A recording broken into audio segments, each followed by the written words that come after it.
wanna find mine, shining like the skyline. Wish I could rewind time and replay it in my mind, replay it in my mind. Oh no, they'll never know this love and how it feels. I never thought love at first sight could feel so real. You brought emotions out I couldn't feel. It's the first time. Do you remember? I can feel it before. I can feel it. I can feel it coming in the air now. I can feel it. I can feel it. I can feel it coming in the air, coming in the air, coming in the air now.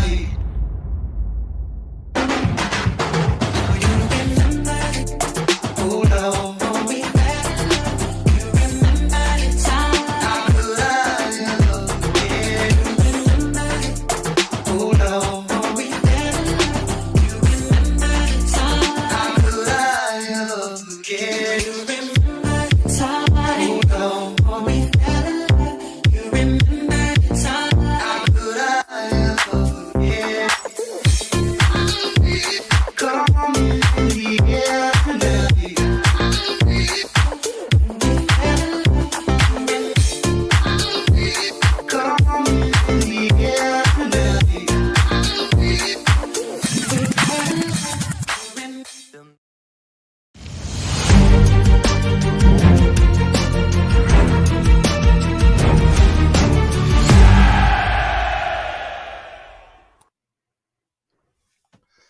What is up, ladies and gentlemen? It is your boy, Stephen D, and it is Victory Monday. Victory. I don't know the best way to do a V. I guess we'll go victory, peace, victory. I don't know, but it's Victory Monday. That's all I know. That's all I know. It is Victory Monday. It is a beautiful day, and I'm here hanging out with you all, the best fans in the world. Good morning to my Fins family. Good morning to my Finlaws. What is up? How y'all doing? What is up? It is your boy, Stephen D. I am super excited to be hanging out with you on this final Victory Monday of this really up and down season. I hope you guys enjoyed that little long intro there, but I'm glad y'all were here and hanging out and got to enjoy it. I'm not going to do that every morning. It was just a little something fun that I put together, and I enjoyed it. I wanted to see it, and I wanted y'all to know that I love y'all. Y'all the best fans in the world, and I'm super excited that y'all are here today. We're gonna have a great show lined up for you today, but as always, I gotta do the household chores before we get into everything. Okay, I do have my hot tea. I got my cough drops. I got my water. I am all set and I am all ready to go. Okay, all right. Let's get going. If you guys haven't done so already, please hit subscribe and that like button. You haven't done that already? What do you? I'm talking to you. You.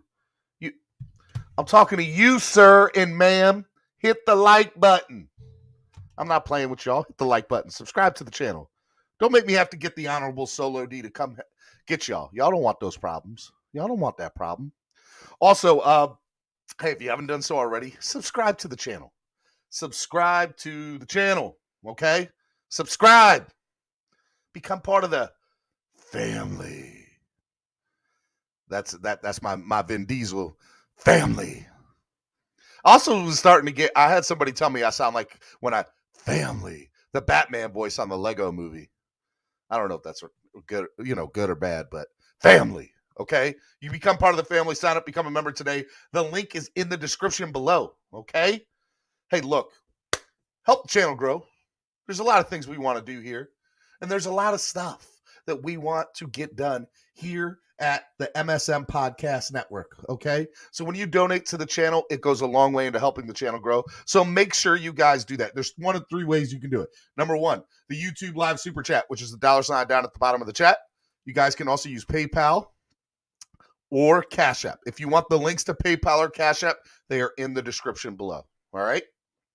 It goes such a long way into helping everything go, okay? Also, want to let you know, I want to give a big shout out to Tail Greeter.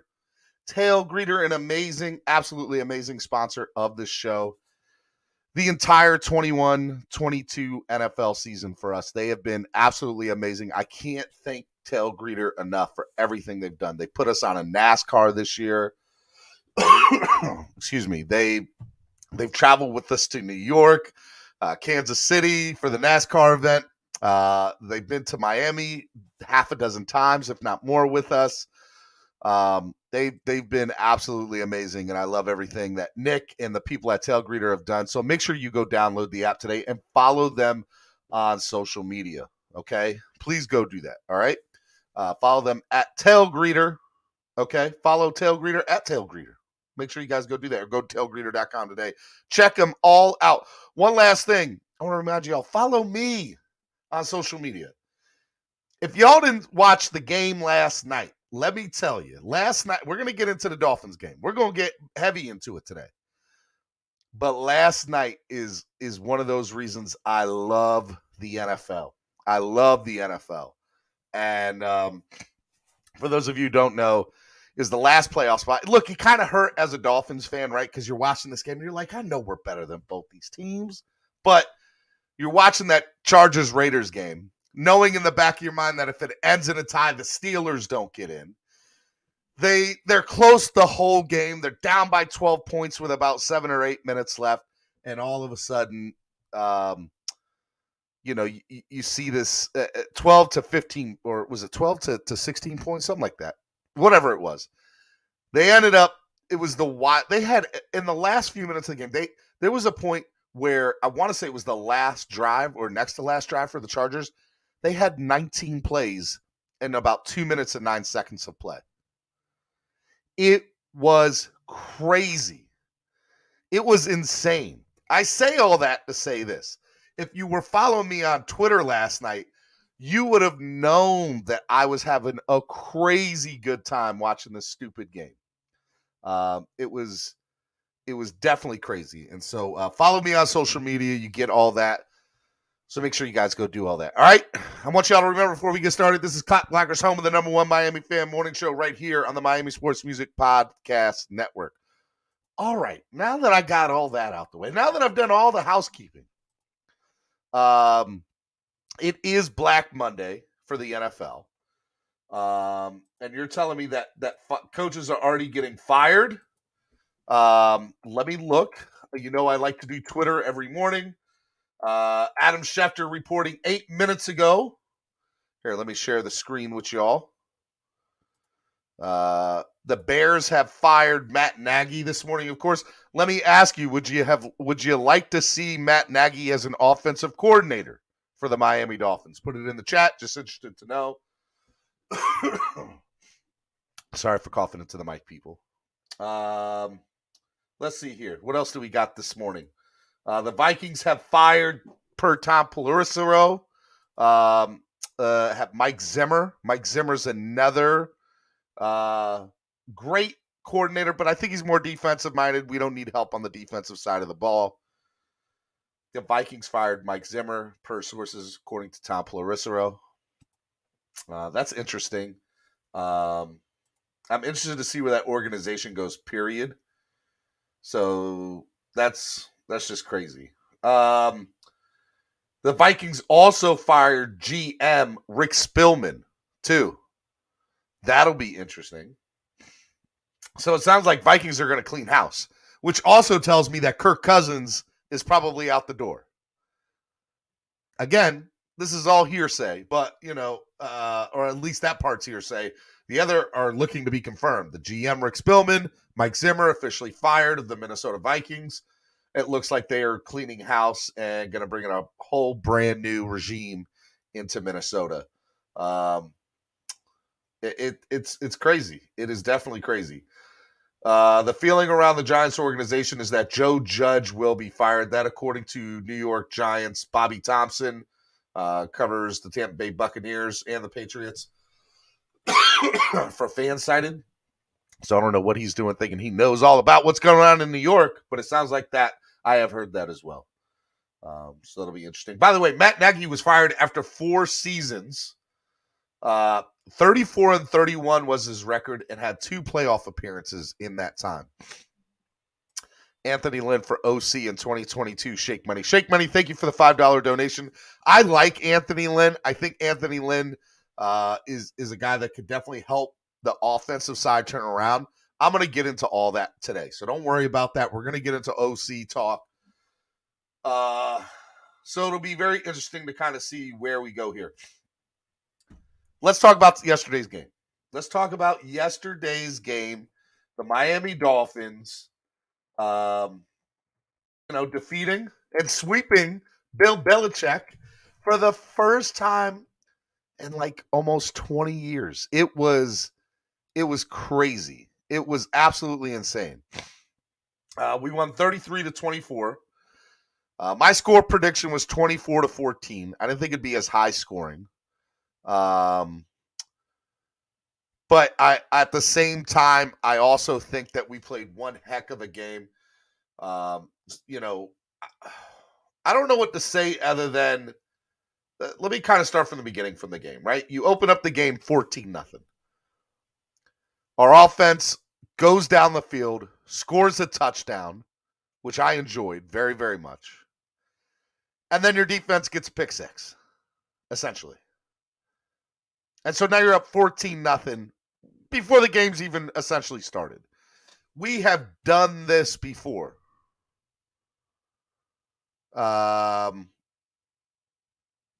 Is Flores gone? That can't be right. I don't believe it. I don't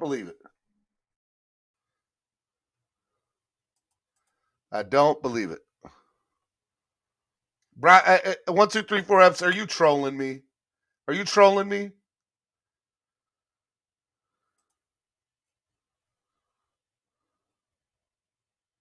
Wow.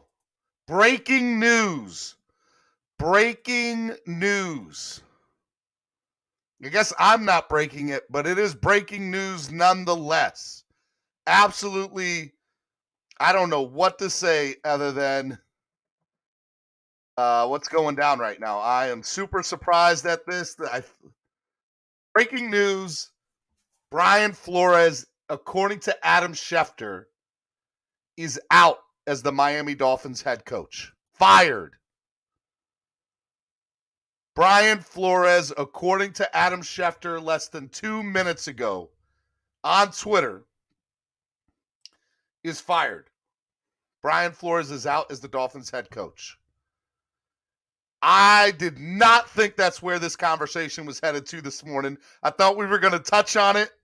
I didn't think that we were going to get right into it from the beginning. Holy cow, I'm in a little shock right now. I am in a little shock that this is happening. I also think that this might Flores. I'm writing this down so I can put it at the bottom of the chat. Just bear with me. I am my own producer and everything. All right, here we go. Breaking news: Flores fired according to Adam Schefter. I need to learn how to spell better, right, guys? That's all right. According to Adam Schefter. There we go. Yes, there we go. Flores fired according to Adam Schefter from ESPN. Breaking news. This is just I'm trying to. All right, let me go into the comments. It doesn't look like this is fake, Jolie. This definitely looks like it's real. It's legit. There's no much more I wanted to talk about before I brought in a Dolphin panel, but Black Monday has a totally other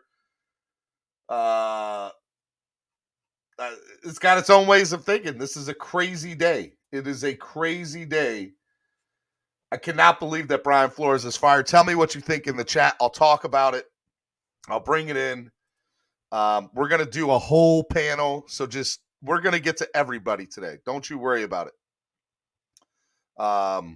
Because I just want to talk a little bit about the game yesterday, and then I'll bring it to the panel.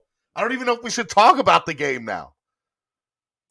I'm happy we won. I'm super happy we won. I have to admit, I hate when this happens, when breaking news happens, because I'm live on air. Because I'll give you my initial thoughts, but I always think it's fair for me to really think about it and then make my real feelings towards it later. But it is what it is. That's the whole point of being on air, right? I think this is a result of Flores wanting one thing and Stephen Ross wanting another, or Greer wanting another. Now, what will be more interesting if Greer is also out the door too. We'll see how that goes. But for Brian Flores to be out a day, guys, y'all have to understand this man swept Belichick. He's not no pushover coach. He has his flaws. He's got major flaws. But that doesn't mean those flaws can't be fixed. He was, first-time head coach. But to see that he's been fired, I don't even know what to say and how to feel about this personally. I'm very stunned. I'm trying to bring some people on to talk about this. I really cannot believe that this kind of happened the way that it went down. Flores is a good guy. Flores, I think, was turning this franchise in the right direction. To see him get fired is something that I was not expecting. And a lot to talk about. And then the question is, where do we go? Is Jim Harbaugh the answer? Is Jim Harbaugh the guy that is going to come in and replace him? Does this mean that Tua's officially gone? Or does this mean that Tua's staying because Flores didn't want Tua? There were so many things. Get the OC from the Chiefs. You already know how I feel about that, Stenson. I think Eric Bieniemy should already be a head coach in the NFL. But whatever happens right here, the Dolphins need to be the first. They need to make the right decision here. At this moment in time, Stephen Ross has to realize, okay, I have a team that won back-to-back winning seasons for the first time in almost 20 years. I have a defense that is a top 5 defense in the NFL. What can I do to get this team over the edge? I have now fired a head coach that is young and promising. Flores is out. Like, that's absolutely insane that Flores is fired. There's no other way to put it than that. There's no other way to put it than that. I'm changing the color because it's just, I can't believe that. I'm just so surprised right now. I didn't think that this was going to happen. This is what I expected this morning. We would come in, we talk a little bit about last night, about that crazy Sunday night game. We would go ham in complete control over what happened with the Dolphins in the game yesterday. We ended the season on a high note. We're moving on into next season. Flores gets another year, and Adam Schefter just drops this huge, humongous bomb that Brian Flores, and it did. By the way, it did look like I was the first person to break it on the YouTube side. Now everybody is on here. Statement from the Miami Dolphins. Here we go. Let me pull this up so that way everybody can read it. All right. The Miami Dolphins announced today that head coach Brian Flores has been relieved of his duties. Flores completed his 3rd season as head coach with a 24-25 record. This is wow. I made a decision today to part ways with Brian Flores, said Miami Dolphins owner Stephen Ross, after evaluating where we are as an organization and what we need going forward to improve. I determined that the key dynamics of our football organization weren't functioning at a level I want it to be, and felt that this decision was in the best interest of the Miami Dolphins. I believe we have a talented young roster in place and have the opportunity to be much better in 2022. I want to thank Brian for his hard work and wish him nothing but the best in the future. Flores was named the 13th head coach in team history on February 4th, 2019. He began his career coaching as a special teams assistant for New England in 08-09. In 2010, Flores served as an offense assistant in special teams. I don't know where this is going, but I guess there's more to it. But neither... And it sounds like Greer is staying, according to Ian Rappaport. Dolphins have fired head coach Brian Flores. Sources say GM Chris Greer will stay. This is insane. This is absolutely bonkers. Bonkers. There's nothing more to be said of this than what's going on right now. Flores fired. Greer stays. I didn't expect this in any way, shape, and form today. I have no idea what the franchise is doing. Here's what I do know. For Stephen Ross to come out and make a statement, which never happens. By the way, that wasn't a statement from Greer. That was a statement from Stephen Ross. That wasn't a statement from Greer. That was a statement from Stephen Ross. Think about that for a second. Omar Castro, I appreciate it. Bro, shout out to you for being the first Dolphin YouTuber to report it. Early bird gets the room. I appreciate it, man. Pete's Take says, I'm about to go cry. I can't stand Greer.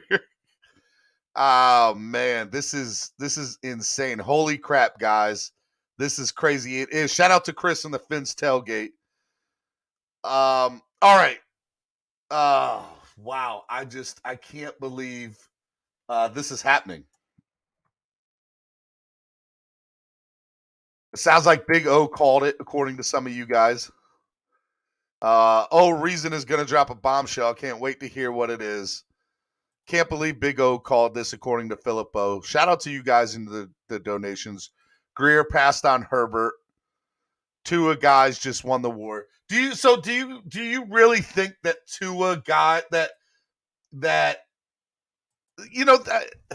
there is a lot of people that said that Flores didn't want Tua. And if that's the case, does this move correlate to Tua staying more than anything else? I'm interested to know what you think about that. Because I just think there's a lot to be said about that. I think there's a lot to be said about all the correlation moves. Flores getting fired on Black Monday, didn't see it coming from a mile away. Greer supposedly staying makes even crazier, sense. I don't even know how to think about all that. And then what does that say about Tua? Because the rumors were that Flores and Tua didn't get along. So is this Stephen Ross saying, if you're not going to stay with Tua, I'm going to find somebody here that will? It's just insane. Now, I will say that this leans more towards me saying that Jim Harbaugh could be named the next head coach of the Miami Dolphins as early as the next 72 hours, if not sooner. Why make a decision this rushed as soon as the season's over if you already don't have something in place really in mind? He's got the connection to Jim Harbaugh. Who is the best head coach out there right now? Is it Harbaugh? Is it Eric Bieniemy? If Greer's not getting fired, is he on board with this new head coach? There's so many things to think about with this. I can't get over this. This is absolutely bonkers. There are so many big ramifications to this. My wife said I knew it was true because Wikipedia updated his tenure from Miami from 2019 to 2022. Wikipedia be on it. Wikipedia is already on it. I love it. Lots of candidates, Dolphin Don says. Dallas OC is 1-2. This organization loves mediocrity, level 2 noob. Estefan says, we effed up, period. Pamela says, Greer sucks. He needs to go. Joe C says Harbaugh will bring excitement. Flores was more of the same old, same old. Harbaugh to Miami to make Tua a star. If it ain't Harbaugh, will any other coach be a step down? Timothy asked. That's a good question. That's a good question. Jim Caldwell is also available because the rumors and the reports were that Caldwell was on his way to be the next head coach of Jacksonville. But let me ask you, if I'm a head coaching candidate and I have a chance to go to Jacksonville or Miami, where do I want to go to right now? Miami automatically becomes the number one destination, I think, for any head coach. Andrevia says, as a Tua guy, I still think he's gone, but I'm bothered by Flo being fired. Tired of 8 games, often trash, and 8 games of, wow, where was this? I get it. Byron Leftwich. Please, God, not another rebuild from Philip. I don't think that's going to be the case here. I don't think that that'll be the case from here at all. I am so in shock right now of kind of what is going on. I'm interested to know. I got some people in the works to come on here. I'm going to have a panel on here in a minute because guess what? This is y'all's show too, and I'm going to let y'all have your day in the spotlight to tell me what y'all think about this craziness. Black Monday's here.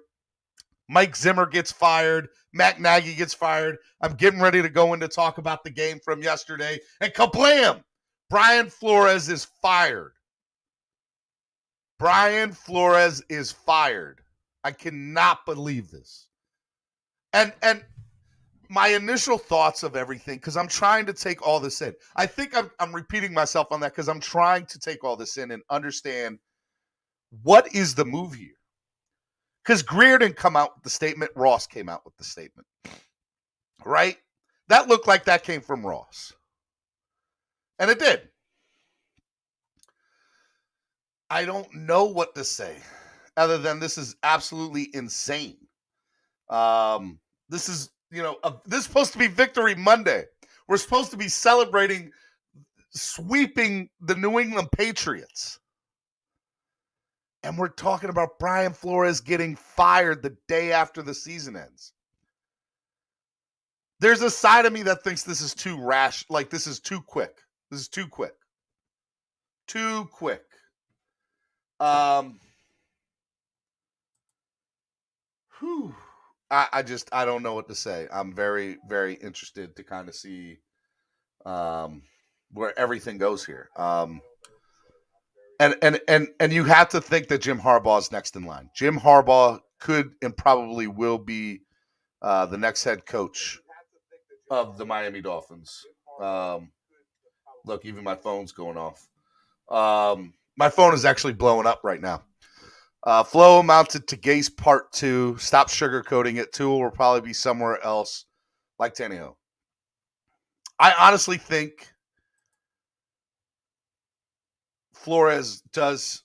I don't know if he becomes a head coach right away. And maybe he does. Maybe because there was a conversation. I have to think there was a conversation that happened. There's no indication of this. That's the other weird thing. There was rumors that Harbaugh might come, right? And that's because of the link between Stephen Ross and him. But let's be honest. Were we all thinking that Flores was going to get fired today? I wasn't. I was not thinking that. All right.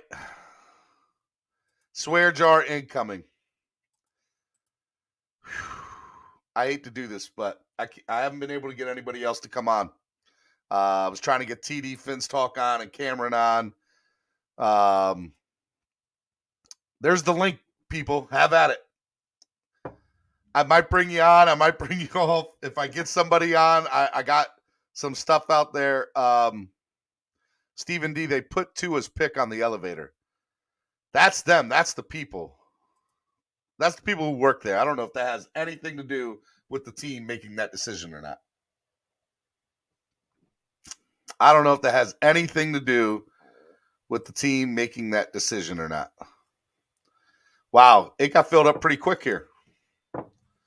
It got filled up pretty quick. Who do I want to bring in first, man?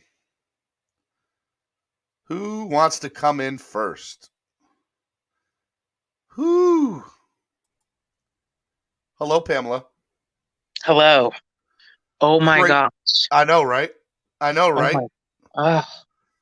Here I was all happy. At least we ended with the sweep Yep. of the cheats, Yep. and we had to beat the refs and the cheats, and I was all excited. And now I feel sick to my stomach. I'm in shock, and I think Greer needs to go. Of everybody, Greer needs to go. If you could fire an owner, Ross should go. It's fun. I'm so glad I actually am bringing people on now because now I'm starting to think what somebody else is talking. It's hard to think and talk while you're doing it all by yourself. Yeah. As you're saying that, I'm like, you can't fire somebody as a GM who brought in who had the best draft of the NFL last year. He did. He had the best draft of the NFL last year. You had Waddle. Was it the best draft It was, hands for down. the Dolphins? It was the best draft, period. Yeah, I know. Waddle, but was it the best draft for the Dolphins? It was a great draft. It was a great draft, and you can't deny Waddle. Can't deny Waddle. And you can't deny Phillips, and you can't deny Javon Holland. Javon Holland, this kid looks amazing. By the way, everybody, just so you know, I am filled in the back room here. I promise to keep y'all on. I will let y'all come up here.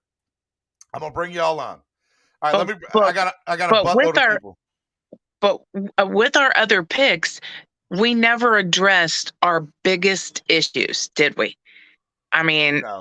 The offensive line, a running game, although that turned out really well the way we went. I mean, look at Duke Johnson yesterday. Duke Johnson should have an extension today. Yes, he should. But I'm mad. 100%. I don't think they gave Flores enough time. And I'm like you. I don't think so either. This came so quick. This was in the works. You don't just. Oh, yeah. This was something that's been thought about for weeks, let alone. This isn't something that, yesterday happened. You won yesterday. You beat Belichick. You swept Belichick. Them. Yes. This is something that was already at the hips, was already going to happen. Yes. Was already going to happen. All right, let me bring on other people because I got a lot of people in the back room here. Estefan, good morning, sir. Good morning, Estef. Hey, good morning. Good morning. Can you hear me? Is it kind of loud? Yeah, yep. Go ahead, man. Yeah, man. I'm not happy about the decision, but I'm not surprised, man. Me and EM talked about it yesterday. I told him, Jay Glazer said keep your eye on Brian Flores. And he also said he was safe. But when he said that, I told EM, I was like, dude, I think he's going to get fired. And EM was telling me he thought he felt he was safe. And I was like, no, dude. I said, I don't feel good about this. I think they're going to do it. It feels like quiet before the storm, whenever they let Gase go. And here we are. They let him go. So you know what? As long as we get Deshaun on this team, I don't give a damn. If Deshaun was the one that put in the request and didn't want Flo as the head coach, I would have done the same thing. They got to get that guy on the team. That is the number one priority in the offseason is to acquire Deshaun Watson, bro. Nothing more. That is the target, bro. I don't care about the draft. Nothing else matters. And Estefan, this is what I'll say. By the way, Jeff Tarlington making the tweet, the decision to fire Flores can be summed up with one word: relationships. His relationship with Greer and Tua had deteriorated to a pretty bad place, along with constant chaff changes. Owner Stephen Ross no longer saw Flores as a healthy fit in Miami. When I realized many people are assuming Flores' departure is tied to Harbaugh's potential availability, I can assure you that is not the case. The Dolphins are not targeting Jim Harbaugh per sources. The decision to fire Flores is entirely independent, according to Jeff Darlington. Yeah, bro. What I'm reading is that Harbaugh's going to Vegas, bro. Not to Miami. He's going to Vegas. And he probably there's a good chance he can see. But this also confirms my thoughts of how I felt earlier this year, right? I said that I said, there's something to be said of a guy who can't, like Kyle Van Noy walking, Ted Karras walking after 1 year, right? Not being able to keep people in the locker room for an extended period of time, not being able to have veteran head coaches here. All those, like 1 + 1 is 2. I can do basic math. And I think Darlington hits the nail on the head by saying it's about relationships. And if you can't keep somebody because of relationships, how are you ever going to move forward and get better? But also then about picking the head coach. Obviously, the decision to pick him, if that is his weakness, the decision to have him as a head coach was a bad one then. If that's what the problem is, why didn't you as an owner see that? And why are we yet again starting over? I mean, what's going to be different this time? So I'd like to say, and I need to bring other people in, so I'm gonna put this in here. I'd like to say I don't think this is starting over. We're not rebuilding here. What Ross is deciding to do is taking what we currently have and then going to bring somebody in to make it better. This is not we're hitting the reset button. That is what is happening here. Yeah, well, you just look at our personnel, bro. Whoever we bring in for that not to be a complete reset, because it is, bro. You get rid of the quarterback. You get rid of the coach. If you bring in somebody that can't execute with the players that you have, after that, you're just going to be searching to fill your roster, bro. Yeah, and it's somewhat of a reset. Yeah, it is. It's not a hard boot, but it is, bro. All right. Hold on. Let me bring in some other people. John Christolakis, man with the best last name in the business. What's up, Christolakis? This is absolutely stupid. The fire Flores. He's over there talking about deteriorating relationships. He had a conversation with Watson. How does that not deteriorate the relationship between Ross and Tua? And now he's all of a sudden defending Tua. What? If Harbaugh does not come to Miami, this is a stupid decision. We swept the Pats with Flores. Mm-hmm. Now we care about the relationship with Tua and Flores when Ross supposedly went and met with Watson. Now we care about Tua's feeling. We're keeping Tua. This means we're keeping Tua at the end of the day. Look, I will say this. This decision makes me think that keeping Tua is a huge option here. That Tua might not be leaving. Now, again, Darlington says this has nothing to do with Harbaugh, right? So then you got to think, okay, Harbaugh, maybe Flores is not willing to make the necessary decisions to allow other people to come into his staff or to come into the locker room. And that could play a 2 or 3 different ways, right, Christolakis? That could be, hey, I don't want to bring in a veteran head coach. I don't want to bring in a Jim Caldwell, an Anthony Lynn, a Pep Hamilton to come help run this offense because I have the end all be all. I don't want somebody else saying what we should and should not do on offense. If I want to go for it, I want to go for it. If I think, Steven, this is where I don't mean to interrupt you, bro, but like earlier you were talking about guys being in and out, bro. I could say, there's something to that because I'm just, I love Flores, but I think that the amount of youth that we have on this team, if this holds up and it's true that Flores is out, bro, that has to be the reason that he's out, because when you get rid of somebody like Kyle Van Noy, he actually had a good reason to get rid of Van Noy. Van Noy actually was not playing that good. He was whiffing on tackles. Dude was getting blown up, and the guy that stood up in that place and took his spot was AVG. But Andrew Van Ginkel didn't step up this year. Let me interrupt. But the issue, Estefan, is not Kyle Van Noy. It was you planned on having somebody come in. It's too much youth on this team, bro. There's too much youth. And with the resources they had in free agency, they didn't sign enough vets, bro. That's what it is, bro. There's too many young guys on that offense, and in the end, bro, that was the deal breaker, bro. You can directly correlate Brian Flores getting fired with having too much youth, bro, and having Tua at quarterback didn't help out as well, man. Tua, I'm sorry, man, but he's not it. Yeah, but Esther, it looks like they're gonna keep Tua now. No, bro. No. Tua's gone too. Tua's gone, bro. Estefan, do you see why that could be correlated to this? Do you see why?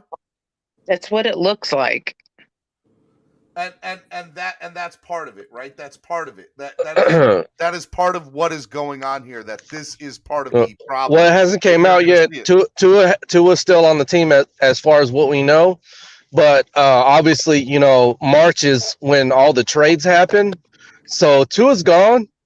Tua just don't have the talent. He's without criticizing his noodle arm, he just doesn't have it. He doesn't have the arm strength to be a franchise quarterback. He never proved in the time that he was here. He never had an all-out game where he just blew you away. And a lot of people want to go back to the Cardinals game. One game in that stretch is not enough, and he had enough games to demonstrate his abilities, and he did not. Yeah, I'm telling y'all, Tua is gone. Tua's gone. Okay, that's fair. All right, let me bring on some other people to get some more people's thoughts on this. Let me go to Larry. Larry, what's up, Larry? Hey, Steven. I am crazy morning, right? Well, you know what? I'm shocked that it happened so quick. Okay, because in my show we talked about this, right? I'm drawing from my own experience, right? When you hire somebody brand new and experienced, you evaluate them. You highlight the strengths, you highlight the weaknesses, then you talk to them and say, this is the weakness. How are we going to fix this? Okay. I thought that's what's going to happen maybe a couple of weeks from now when they sit down. And if Ross gets the indication that he's not the man to fix it, then he'll fire him at that point. It happens quite a bit in the real world. But what I didn't factor in, this is what it sounds like to me, that it is my opinion, granted, but I have an awful lot of extenuating circumstances to back my opinion, that they did the same evaluation last year. Told Flores, you're micromanaging too much. What are you going to do? You can't micromanage. Whatever his flaws, because we hear about him micromanaging. They did that. So what happened? The whole year goes along, and automatically they fire him. That tells me he didn't improve than what they say. And Ross came to the conclusion that he couldn't wait for him to improve. He may never improve. Hold on. See, I have one more top of that, right? And I would say that's like 75% of what the possibility in my mind. I jumped up to 90 with what's his name's report that this wasn't about Harbaugh. So Harbaugh was never a factor, because somebody could argue he wanted Harbaugh, but he's saying Harbaugh was never a factor in this. That proves more to what I'm saying. Jeff Darlington is repeating that, is stating that. All right, I want to get to your point here in 1 second, Larry. I want to bring in somebody else to the program. Chris from the Finn's Tailgate Show. Chris, what's up, bro? What's up, El Capitan? Bro, morning, Chris. Morning, Larry. Right morning, now. Chris. Morning, Morning, guys. Morning, everybody on the panel. Morning. I'm tripping right now, man. This is crazy, right? I was sleeping in, thinking, season's over, gonna take things easy. Totally caught me off guard. I look at my phone, I got like 3,000 missed calls because I had it turned off because I was gonna get late start at work today. I mean, I got to talk about. Without putting some money in the square jar, this is a swift kick right in the freaking between the legs to me, man. I had no clue that Flo would get his job taken away. Oh yeah. I don't know about everybody else, but I'm preparing my pitchforks. I'm preparing my pitchforks and my torches to run everybody in the entire Miami Dolphins organization out of town if they don't get this coaching hire right. And I don't see this team in the playoffs. Well, Chris, before we even get into that, let me ask you. What do you think the main cause was Flores to get fired on Black Monday here today? Can I answer that? Yeah, go ahead, Larry. Management style. Clearly management style. Okay, it showed up on the offensive side of the football more than that. Okay, that's the only reason, because it's not record. Okay, you would have a hard time justifying even the bad start with the record. It's and the way coaches, guys, he's like Eric Spoelstra, right? You listen to the players; they're echoing what he says. That usually the players buy in on that. But there's more to management than just players. It's getting along with the rest of the management staff, including your own coaches. So everything points to that he has a problem as managing, not the players per se, but with the Steven, a phone coaching call staff. came in, Yeah, Steven. somebody said, it's good. not important. One time in my show, someone made a mark, an ignorant remark that says, it's not important for a coach who he hires. It's absolutely important. It's just as important as having but talent. Larry, if you don't have Harbaugh in your pocket, there was no reason to fire Flores this fast. I don't think Steven, Harbaugh's No, but no, the see, but answer that's anyway. I think a lot of Dolphins fans missed it, man. I just told Steven earlier, bro. I'm telling you, Jay Glazer is as plugged in as it gets, bro. When That this ain't man no sit lie. here and call the freaking an NFL draft, bro, pick for pick, bro, before these guys were even walking the stage, that tells you that he's plugged in. When he said yesterday pregame that Flores was safe, but he was told keep your eyes on Brian Flores, when he went back and said that, I'm telling you, I called EM and I told him, bro, I think they're firing Flores, and he was like, no, Flores is safe. I'm like, bro, Glazer don't just drop little nuggets like that, bro. I don't know why nobody's talking about that. This is That's so actually Dolphins. a big deal, bro. This is So all right, hold on, real If quick. you want to know what's going to happen with Tua, remember what he was saying about Watson. If that picks up and you hear that come out of Jay Glazer's mouth again, bro, I'm telling y'all, Tua's gone, man. All right, He said it last time, and Flores went. I'm sorry, Ross went and talked to him in Houston. It's almost happened twice already. I'm telling y'all, Flores is gone, but Tua. All right, hold on, Estefan. I interrupted you. Chris Delakis, explain to me what you mean by your comment that this is so Dolphins. Because, by the way, I believe that it is. It's so Dolphins totally because Dolphins. it seems like we're not going to get Harbaugh and we have no backup plan, and we're just using emotion to dictate our decisions, and that's what makes it so Dolphins. Can I And answer that? Hold on, Larry. Hold on, Larry. Go ahead, Chris Delakis, then Chris, and then Larry. Go ahead. If we were a sensible team, we would have waited to see if Harbaugh was an option. Now, based on reports, and I don't know if these reports are true, that Harbaugh is not coming to Miami and that this was an independent decision. You don't fire Jeff Flores. stating that, yeah. You don't fire Flores when this guy's going to be picked up later today, probably by another team, and you don't have Harbaugh in your pocket. That is a stupid decision, and only Ross could make that type of decision. And I don't think Harbaugh's the answer anyway, but I think it's a stupid decision. Exactly. Okay, you know what? I can't stay silent with that. First of all, that's not the way the real world operates, John. When you're the boss and you realize the person's not the answer, you don't stay with it. You move on immediately. That's apparently what happened here. But how do you whether right or wrong, whether we what disagree have or we not, realized how Flores decided not the answer, though? Yeah, One at a time. One at a time. I agree with what Larry said. Hold on. No, actually, Larry, let me ask you a question. John. Yeah, go ahead. Why wouldn't, if that was the case, why wouldn't they make a change after 1-7 or 1-6 or 1-5? Because it was too. You still had time. This evaluation is a process. Okay, you don't make the move. Actually, remember I said that he has some deficiencies. Probably he still had half a season to correct that deficiency. Okay, so it's a process. That's the way it's all. You have, like, when you start a new job, you have a 90-day evaluation. Generally, you wait the whole 90 days, and when you see people having problems along the way, you try to fix them till you see get them back on track before that 90 days up. It's a process. All I'm saying is, it's out. Ross is hey guys, Ross is a smart person, whether you like to believe it or not. He's a smart businessman, whether you like to be. You know why? Simply, he's a multi-billionaire. You don't be that unless you're there. At some point, Ross made the decision, and this is the point that he said Flores is not going to be. He's going to be eighth. It's too short of a window here, and Flores hasn't demonstrated enough to him that he could change the way whatever the problem was. I think it's the management with the management problem, which is a funny way of saying he don't get along with Greer, he don't get along with his offensive coordinators. That's part of the game. I agree with a lot of what Larry said. If Ross is so worried about relationships with Tua, he wouldn't be meeting with Watson to see if he's going to be the quarterback. If he was so concerned about Flores' relationship with Tua, you don't pull what you did mid-season with Watson as Ross did. Go ahead, Pamela. Okay, so my point is if he's so smart, how come this big decision on the new coach only lasted 3 years? How come? Could I explain that also? Okay, NFL. Hold on, Larry. Go ahead, Pamela. I'm just saying, because this is a big deal. You hire a coach, you bring in all the people that coach brings in. We're talking about a huge deal, an entire organization with fans all over the world, and you're jumping around from here to there. If you got it so together, how come you couldn't anticipate this problem? I mean, I just don't. I see it's all that bright. I think you got. Go ahead. Hold on. Chris, go ahead, Chris. I gotta say, guys, I kind of joked about this on my show a little bit about how that Harbaugh has always been on the payroll with Steven in some way and that he wants to stay on the payroll. But I didn't see them fire and flow.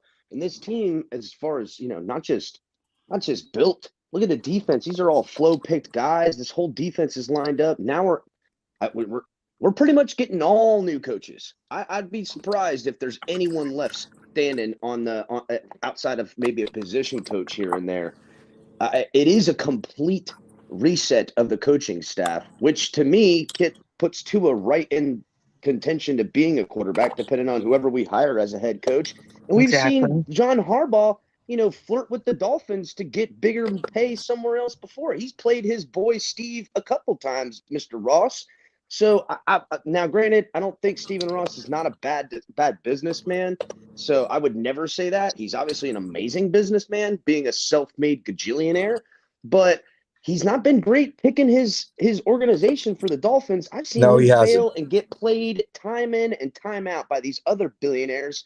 And all I see is a billionaire right now that just broke a bunch of his toys for the sake of wanting the one toy he wants. John Harbaugh and another giant quarterback. We're talking about a quarterback with legal issues right now, and we're talking about a head coach that couldn't even make it in college. And we're going to build a NFL winning team with a college quarterback, or excuse me, a college coach that had just failed in Michigan and a quarterback that hasn't played. And I'm not saying I don't want either one, but this is the position we sit in. And the one thing we had guarantee was flow. And we just got rid of this guy. And let me say something else too. Here's another big thing that can't be underestimated here, right? So we were 1-7. And I said for the longest time, I said, look, the idea that the Miami Dolphins are losing for many different reasons. I said one of them is Flores needs to retake control calling the plays. The moment he started 100%. controlling the plays on defense, they started winning. The defense started becoming elite. Well, now Flores is gone. So is that defensive mindset. And you have to realize that that's going to play a factor into this too. So yes. I don't know if it was Chris or Pamela or John who was just saying that it's more likely that there's going to be an entire new coaching staff here. Yep. That is probably the nail on the head. New at this point. scheme, new everything. New everything. And now we're going to hear from the organization, Steve. Hey, it was a building year. We didn't get to the playoffs this year. That crap ain't going to fly now, bro. Yeah, it was a building year 3 years ago. We keep building to what? To the same thing. And we've got this guy who's looking at this as a business. I understand it's a business, but this isn't your average business. This isn't a Walmart. Sure. This is a football team. I mean, it's completely different. And Stephen, I just want to say, I see a lot of people want on. So I've kind of had my say. I'm going to back out. Okay. Everybody have a great day. And as usual, go Good morning. Have a good day. Hey, thank you, Pamela. Hey, I'm going to also back out because I got my show and I want everybody to have their say. And I need a lot more time than I don't want to take from you guys. But I want to say this about what Pamela said. Sports is a strange creature, okay? First of all, you could say which are good franchises, which are bad franchises. All of them are owned by billionaires. And the number one thing they accomplish when they buy a business is that it's profitable. Mm-hmm. Okay. They're making money up the gazoo.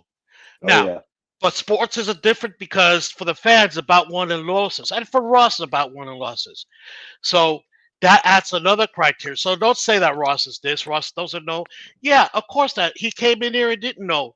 And he went through his Virginia. Then he found Chris Greer. First of all, if you went back to my show about Chris Greer, you are dead wrong to think that Chris Greer is a bad GM. And I say this. Look at his record for the last 3 years and find me a GM that has had a better record than Chris Greer. Find me one. If we let no one has yet. 3 months later, no one has still found me one. If we let go of Chris Greer, so Pamela, you're right. You know, but he hired a coach. But Greer probably did, but he has to approve it, obviously. But he realized it's not going to take him where he wants to be, and that's nothing more than I've seen as a business consultant. You have people, they take you as far as you want to be, and now it's time to move on and find other people. Either those people can adjust or you have to replace them. Larry, before you go, before you go, man, when we let go of Gase, the details came out that Gase wasn't on board with the rebuild, right? And that's why they got rid of him, because Gase was actually on a winning trajectory, just like Brian Flores. No, just the No, opposite. he was not. Don't. Matter No, of fact, he was whoa, wow, changing history. Wow. No, Flores and Gase are nothing alike. We Gase got to the was on playoffs, bro. downward trend, losing with a good team. Flores Right. started from the bottom up to get a good team and winning. No, I understand that. I mean, it wasn't amazing or anything, but he was winning games with the talent that he had. And so he missed out on the playoffs, I believe, his last year. But that's what the details came out on why they let him go. Now that Flores is gone, bro. Forget Gase, Estefan. Yeah, I know, right? I understand. I don't want to talk about Gase. Hey, real quick, Larry, was there anything else you wanted to say before? No, I was about to say, let me go ahead and back out. Okay. I'll be on in the afternoon, man. This is going to be a crazy day. It's going to be crazy. It's going to be crazy, Larry. Be good, man. I appreciate it. Be good, Larry. my friend. Yep. All right, what I was going to say was, go ahead. Let me bring on some other people here. Let me bring on my man Dolphin Don. What's up, Dolphin Don? What is good, everybody? Sorry for leaving you, man. I got other people in the back room too. But what's your thoughts about everything, man? What are you feeling right now? Actually, man, you know what? I think I'm actually relieved because I saw some things like Mika Fitzpatrick having to leave town, and all this thing with Tua saying I'm not feeling unwanted. I was like, okay, you know what? I can see this. I don't have a problem with it. And I think Tua's gone too, y'all. I'm sorry. Trucker Sean says, "Here comes Nick Saban." Well, hey, so real quick, and I'm going to drop the link in here for everybody here in a minute. But I'm trying to get some other people. I have some text in, and I'm just trying to leave a couple of spaces open. But the people that are waiting in the back, I'm going to bring you on. Josh Gad, big time actor in Hollywood, who's a big Miami Dolphins fan, tweeted, "In the history of the Miami Dolphins, there have been some historically dumb and bad moves. The firing of Brian Flores is perhaps the single worst decision this organization has ever made. This is not only a desperate move, it's a pathetic one. Shame on everyone involved." Wow. I'm on board with that. I'm on board with that. I think this is a I bad am move. too. Bro, like this could be like and when we look back on it, it could be what we think of the Drew Brees situation when we missed out on him coming to Miami, bro. Like this Brian could be Flores an is a ultimate young coach, man. Bro, He's a young coach. Check this out. This is what I was trying to say earlier. In relation to what happened with Gase, the details came out. All I'm saying is with Flores and what happened with this, I need some explaining. I need some actual details on why you released him for me to continue to be a fan of this damn team, bro. Because this is some straight BS, bro. Look, Mike Tomlin he set a record, bro. He's going on his 11th season of having a winning record, bro. That means something in NFL. It's longer than that. He's not Mike Tomlin, though. Yeah, it's like but hold on, Chris. Explain to me what you were saying there, Chris. Listen, this is it does look desperate to me. Bro, I mean, look, this defensive, the one thing we've hung our hat on since Flo's gotten here is the defense. And it's really been a defensive schemed team, and the talent is that way as well. I just don't know how they're gonna. I mean, dude, listen, Flores is a young coach. He's a young coach. He's a young up-and-coming coach. I mean, we're talking about a guy that was Coach of the Year candidate and was also talked about it this year after a 7-game winning streak. But I do have to agree in criticism of Flo. He definitely made bad personnel decisions with his coaching hires. He definitely made bad personnel decisions with the players he kept on this team. And I do believe it did cost us games early on. He did go young on the offensive line, inexperienced offensive line coach in the NFL to try to, run an RPO system, which he didn't run without running backs until late in the year. And nothing against Myles Gaskin or anything like that, but that's not the type of running back you need for a good RPO system. It's more like Duke, like we got now.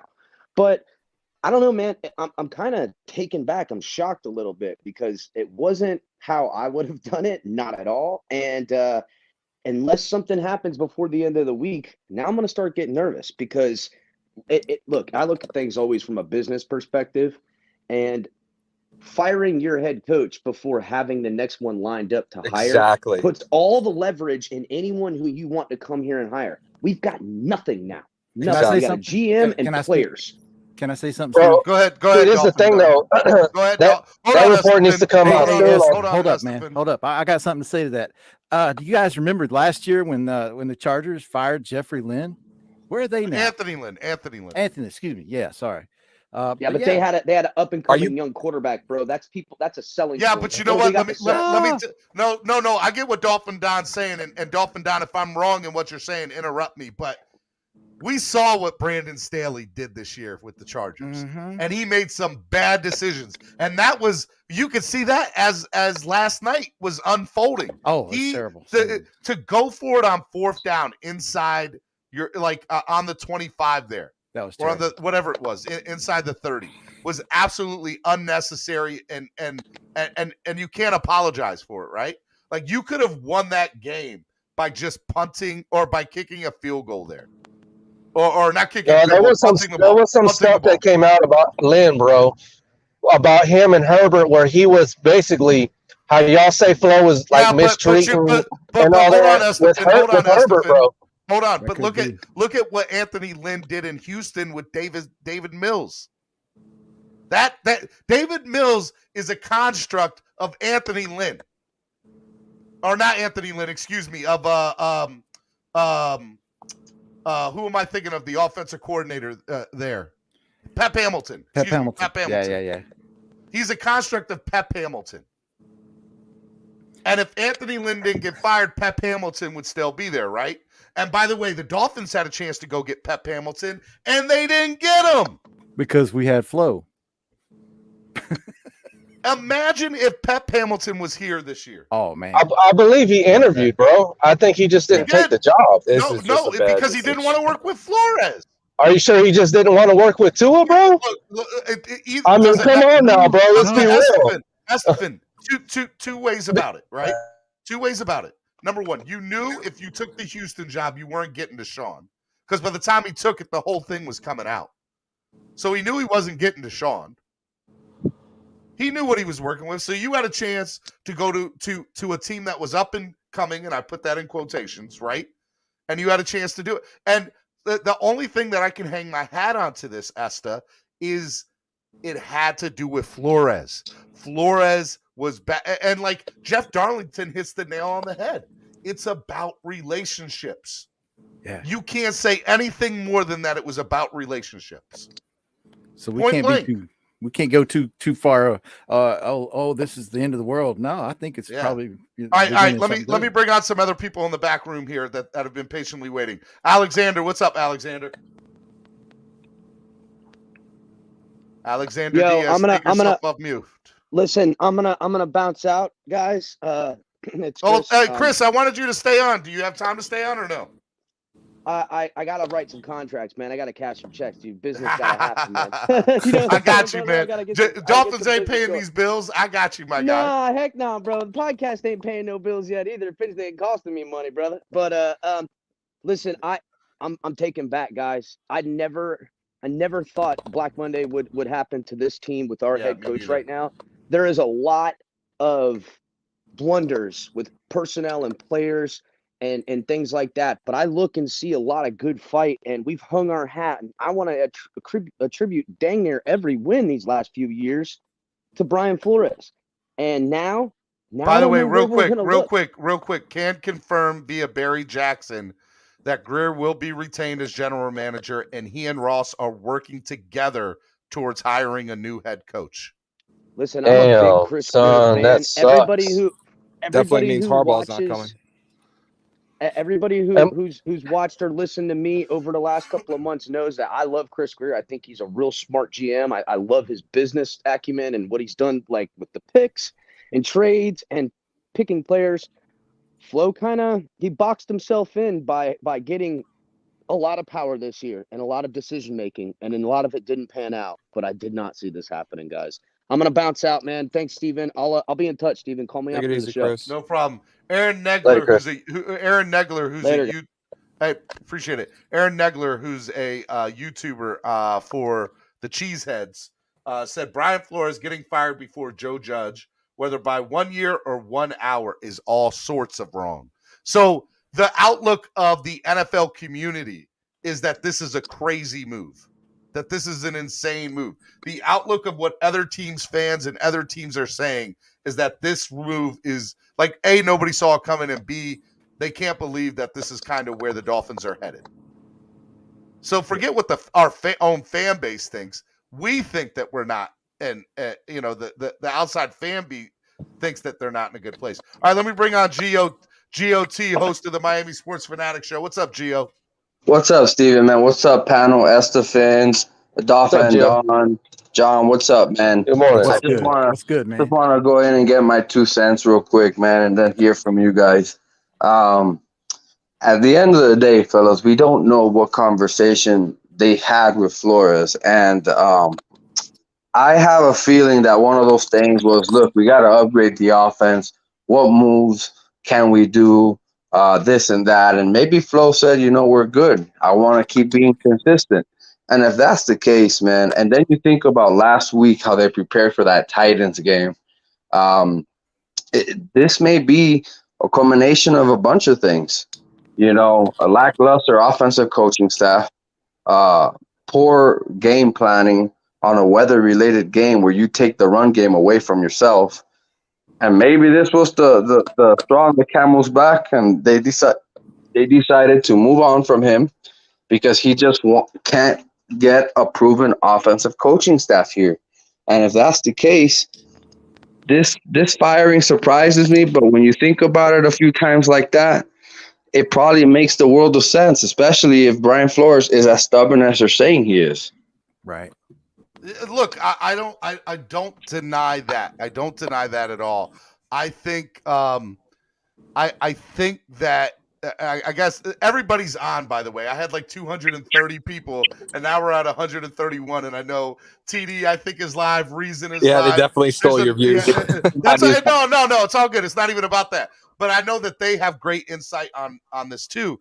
And I know that people are saying that Reason has some bombs. I'm interested. If you guys happen to hear, put it in the comments. But we're going to stay live here. We're not going anywhere because I know a lot of people have a lot to talk about and want to talk about. I have some things in the works of bringing some big-time people on. So just bear with me. Let me bring on my man, Big John Stud 007. Big John, bro, what's up, man? I know you got a lot to say. I know you're hyped up. You're not happy about this. What's up? Bro, I haven't been this happy since my daughter was born. I'm not going to lie to you. John, Okay. God. Tell him, Big John. Big John. Thank you, man. Oh my God. Hey, y'all can say what you want. Ask Gio. I've been saying this for 6 weeks. I have connections. I have connections in the Dolphins. I don't say it. No, Big John, say it. Just say it, Big John. Tell everybody. Now you can say it. No. I have to let Reason do that, bro. I'm not gonna do that, bro. I'm gonna let Reason do that. I know the bombshells and all of them, and I'm not gonna do that to Reason. No, bro. drop him. Come on. No. I'm cool. He was gonna drop him. Let him drop him, and I'll just sit there and nod my head. Reason's already saying it on his show, Big. He's already saying it. He's saying This it right is the now. number one cool. sports radio. Come on. There was issues between Tua and Flo. I'll leave it at that. You guys can go look at what he said. I mean, we know that. We know that. So my question to you, Big John, does that mean that Tua's staying now? Yes. I've been saying that since the beginning too. Gio, how long have I been saying that? Everybody been telling me I'm crazy. Look, you know what the main reason? It's been a month and a half. You know the main reason that Deshaun Watson wanted to come here was because of Flores. Yeah. Flores ain't here. And if you listen to Reason yesterday, which I said that shit a month, sorry for the swear jar. I said that stuff, about a month and a half ago. Reason said there's a very good chance he gets indicted for his issues. So, I mean, I don't know what else to tell everybody, man. Tua ain't going nowhere. They're probably going to bring in Jim Harbaugh or Jim Caldwell. I would take Jim Caldwell over Jim Harbaugh. That's me too. Yeah. Jim Caldwell has a bigger Rolodex. He can bring in coaches. They can fix the offense. People want to play for him. He's a great guy, and he'll get the team going the way they need to go. You already got a defense. We're not getting any good. Tua has won 14 games with crappy talent at every position. he's played more games with Jakeem Grant at wide receiver than my Devontae Parker. Bro, Tua threw 107 passing yards yesterday. I don't care. Feed You me know that what he did? BS. You know what he did? You know what he did? He won. Whether 107 wins are not a quarterback stat, that's bro. you know why? Hold on. I'll say this: new quarterback. Hold on, Dolphin. Down 1 second. I'm gonna dispute that. You know why I'm gonna dispute that? You know why? Because even though it's not a quarterback stat, all I know is Justin Herbert's fantastic, right? Tua Tagovailoa is 3-0 against Bill Belichick. I don't care about anything else. All I gotta say is that's a bunch of bullshit. I mean, fire Flores. I don't care. But if Tua stays, that's a bunch of bullshit, bro. He's fucking horrible, bro. I don't understand how y'all. I gotta mute you. You know what? Yeah, we bro, probably will keep Tua for a little bit, but he'll be I'll go there, bro. Let me get it off real quick. First of all, Tua fucking sucks, bro. I don't want to hear that bullshit, Big John. I gotta mute you. Stop cussing, man. Keep saying what you want, bro. We're gonna beat the damn Cleveland Browns, bro. We're gonna build the top 5 offensive line, put all these weapons around Tua, and we ain't gonna do shit anyways, bro. We ain't going to the playoffs. I'm kicking you out. Wins don't determine. Hold on real quick. By the way, just so you know, I love Estefan, but I got way too many people watching this morning to have all that cussing this morning. If wins don't determine, doing all that cussing, Estefan. Wins don't determine a quarterback. If wins don't determine a quarterback stat, why do losses do? Well, just look at Tua's passes, man. Quit making excuses. He's horrible, bro. Throwing at people's feet. His ball placement is horrible. He has no strength in that arm, bro. It actually looks like it's deteriorating towards the end of the season, bro. That's something that you would expect from a veteran that's been in the league for multiple years, like Drew Brees, bro. Not a guy in his first year, bro. That completed his first season. If you just add, the amount of games that the guy's played, bro, we are literally if we don't replace Tua, we're literally the Cleveland Browns, bro. And I'll tell you another thing, bro. Hold on, Estefan. Hold on. Biggest issue: Flo lost the locker room, failed at building an offense, failure in handling switch from Tua to from Fitz, failed to make the playoffs. Shout out to Dravatron. Let me bring in somebody else to this conversation from FinsManiacs.com. Jason Sarney. What's up, Jason? Hey, good morning, Steven. How you doing, bro? A little crazy right now. Absolutely insane. What happened? Brian Flores. I'm kidding. I know what happened. Wow, look at Jason trying to be a crackster. What's up, boy? What's up, Jason, man? I want to get your thoughts. The floor is yours. Retrospectively, we all could say, hey, this didn't shock me. Hey, this shocked me. But this does not shock me in the least. Nope. Steven, you know how I do things. I see my dude, Big John, in there. Big John, you know how I do things too. I don't say things unless I can take it to the bank. So what I'm going to say right now, you could take to the bank and you could take anywhere else you want to go with it. Brian Flores lost the locker room week 17 against the Titans. I just have several quotes from several sources of horror in terms of player maintenance.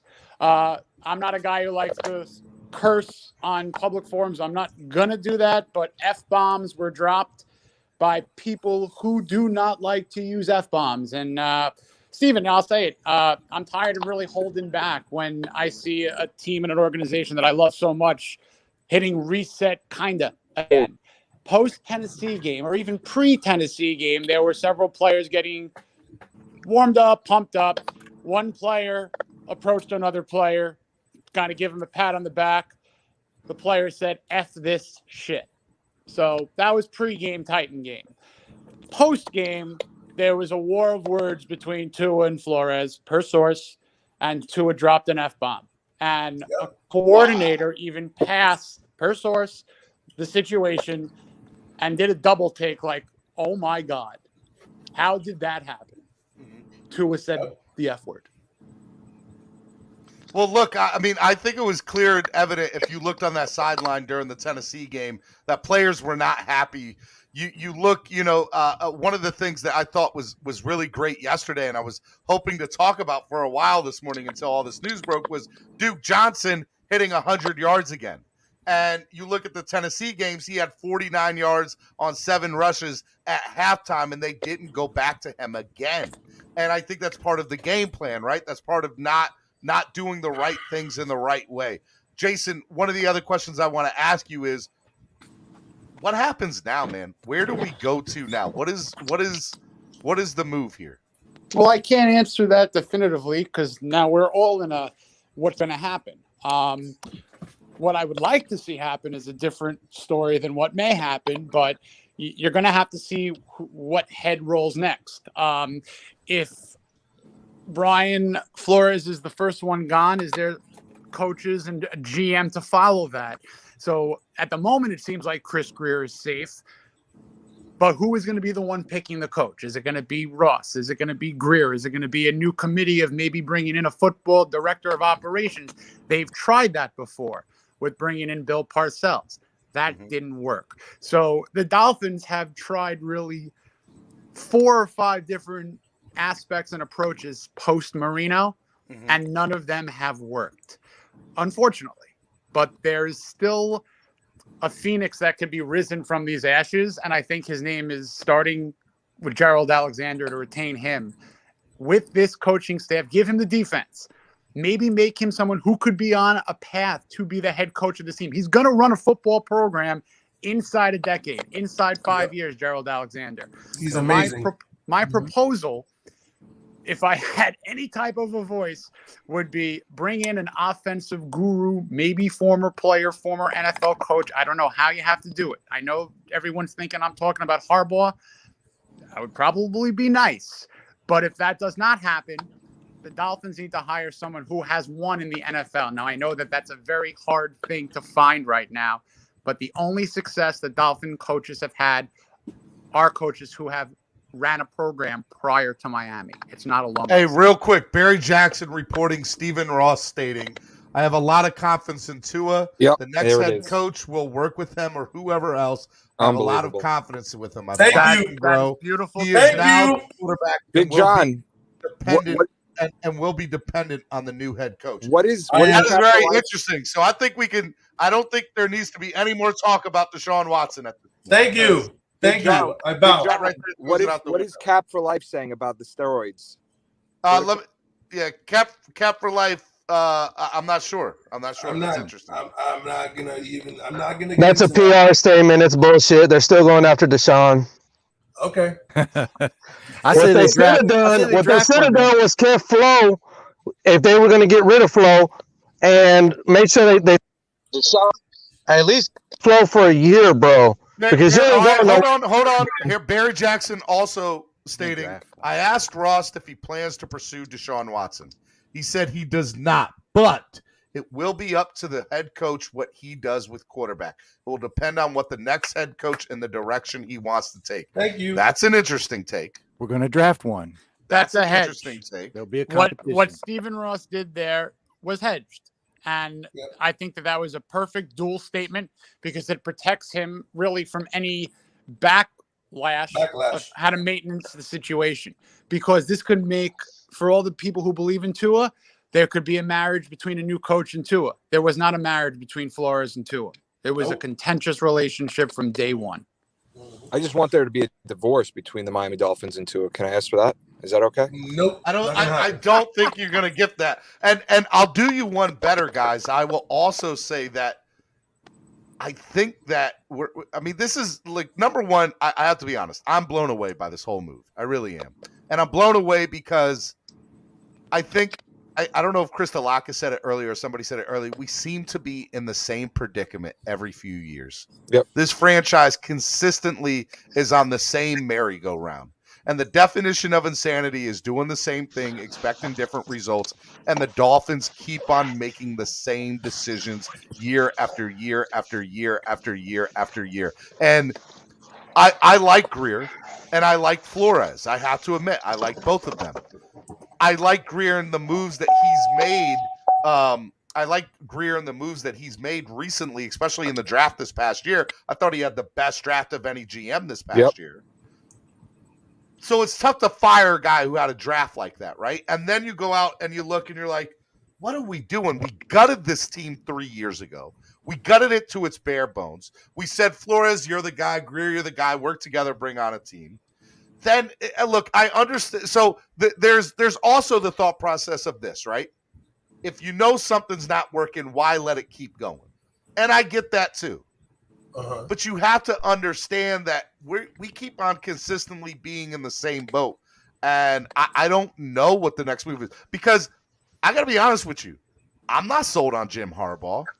Let me tell you something. After almost 40 years of being a fan of this team, bro, you know what? The next move is I'm taking my fanhood. I'm burning all my Dolphin stuff, bro, and I'm gonna go start a Bengals channel, bro.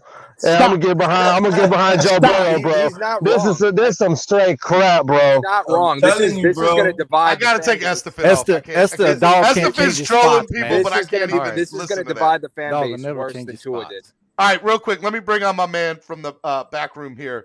My man Lorenzo Ice-T Thomas. What's up, man? What's happening, Steve? Y'all don't know who Lorenzo is. Y'all don't know Miami hip hop. We know who Lorenzo is. I've already moved on to the Miami Heat, man. Rocking the hat. I said, let me get some people to laugh this morning. Of course, the way the Miami Heat have been playing, 42 games left to go in the season. 25 are going to be at home. So the way they are balling, the Heat are looking real good. So all right, I'll take the hat off. Hey, Lorenzo. All right. Lorenzo, let me ask you, Lorenzo. I want to get your thoughts on everything. Man. What's your thoughts and your feelings right now? Yeah, I am shocked. I must say I'm really shocked to see that that Stephen Ross and Tom Garfinkel have decided to move on from Brian Flores. I thought they would at least give him one more year. Greer. What did I say? You said Garfinkel, but I do it all the time too. Don't worry about it. Tom Garfinkel and Chris Greer. Then I said, well, Garfinkel does the business side of things. Greer runs the football side. But you better believe he has some influence. You know what I'm saying? Yeah, I'm sure he does. So that's why I am shocked, because you figured they would have given him one more year to get someone in here to fix the offense, someone that is offensive minded. So. I wouldn't have been surprised to see them. This name is leaving me right now. God, the offensive coordinator for the Kansas City Chiefs, who's going to be Eric. And let me interrupt you real quick. Let me just interrupt you real quick, and let me say this.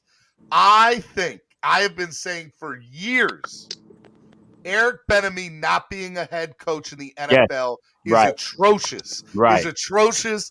Is unbelievable. Right. He's one of.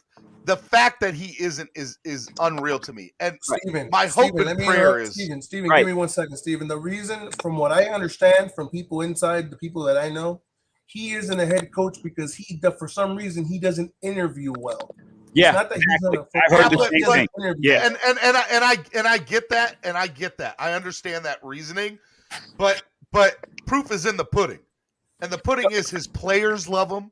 Right. He and I get Andy Reid has a say in what that offense does. Patrick Mahomes. Can I finish my thought, Stephen? Yeah, go ahead. Go ahead, Lorenzo. With Eric, because he doesn't interview well, and we know people that do not do that well, but they can still be good coaches. So that's why my thought process was like, you bring in Eric Bieniemy, knowing that Flo, you're going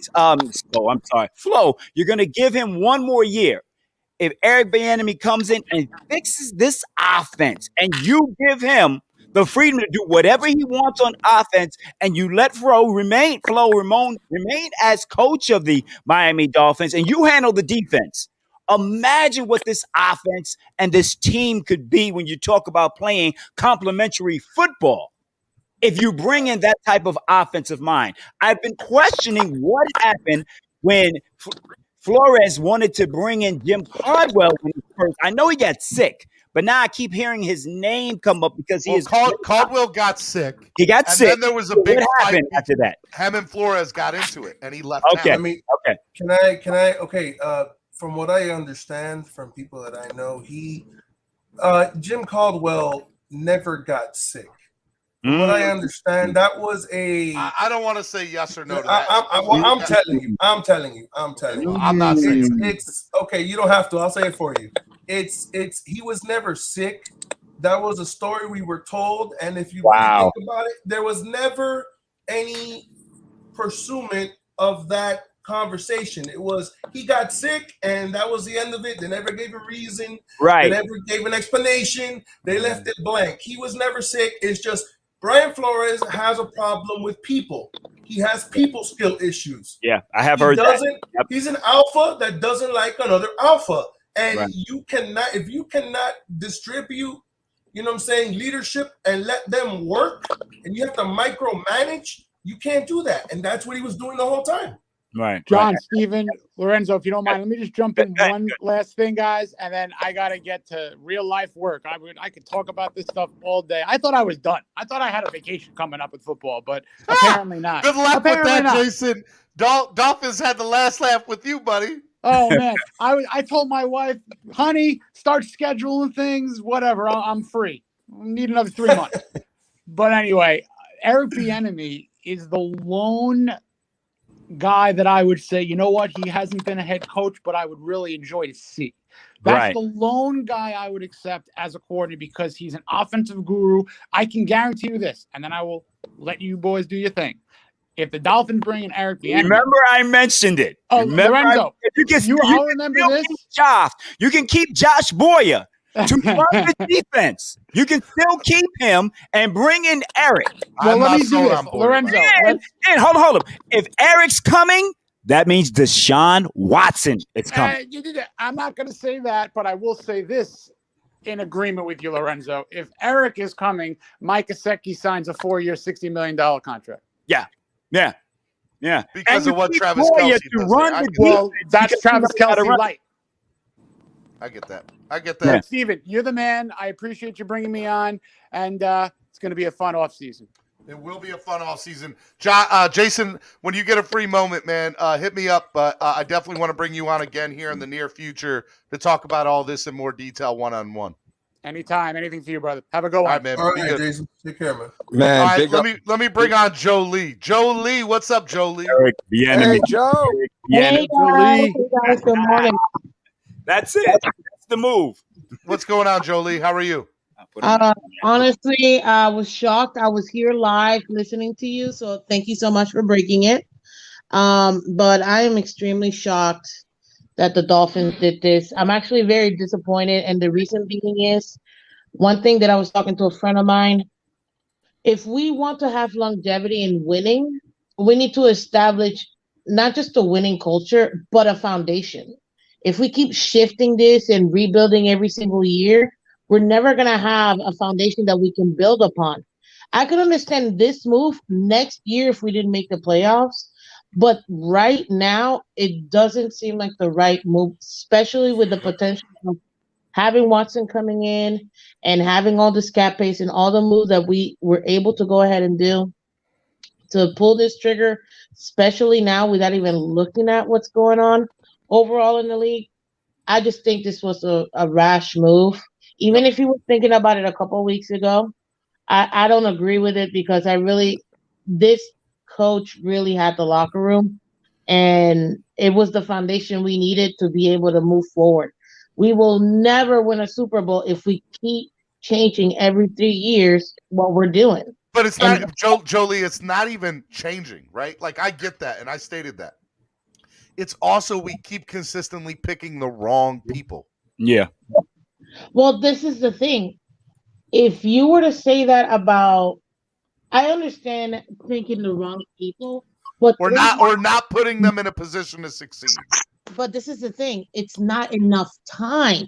I mean, if you were to say that with Bill Belichick, if just a comparison, with Bill Belichick after his first 3 years, I know that they did great because they won the Super Bowl and all of that.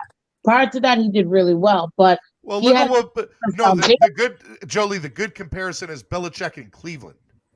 He was on a winning track in Cleveland as the head coach there before Cleveland moved to Baltimore. And they had a team. They had a team in 95. Yeah, but Steven, real quick. Steven, look at the difference between him in Cleveland and Flo here. Look at the staff. I agree. So the staff. That's what I'm saying. That's why Joe Lee's onto something great, right? Like, that's a great comparison Belichick in Cleveland compared to Belichick in New England. If you look at Belichick in Cleveland, he had an owner. Well, the owner didn't care because he wanted to move the team. That's one, right? But he had a front office that wanted to see, them do good, right? And so you look at that and you say, hey, look, why didn't he win in Cleveland? Well, he didn't have a great quarterback. He didn't have a great coach. He was still building up what he was there for 4 years, I think, maybe 5, and could never quite bring it all together. But the moment he goes to New England to be the head coach there, bam. He all of a sudden now, because he had an owner who was willing. I mean, number one, he's a Bill Parcells disciple, but I think the same thing. And I'll say this: I think wherever Flores goes this time, he's going to know his mistakes that he made here in Miami. Yeah, and he's going to be successful wherever he goes. Yep, exactly. Because that's exactly what happened. He got all those mistakes out in the other teams. So by the time he got to the Patriots, he was able to go ahead and build. I would like to see Anthony Lynn again. This was the first for us to build. I mean, I just don't understand why we let him go. I can see this next year, not this year. If you don't have a sure thing in your pocket, letting him go is a mistake. That's just my opinion. The reason why they let him go, if you really want to look at the track record, is we've always stayed with coaches 1 year too long. True. We did the same thing with Adam Gase. We did the same thing with Serrano. Rest in peace. We did the same thing.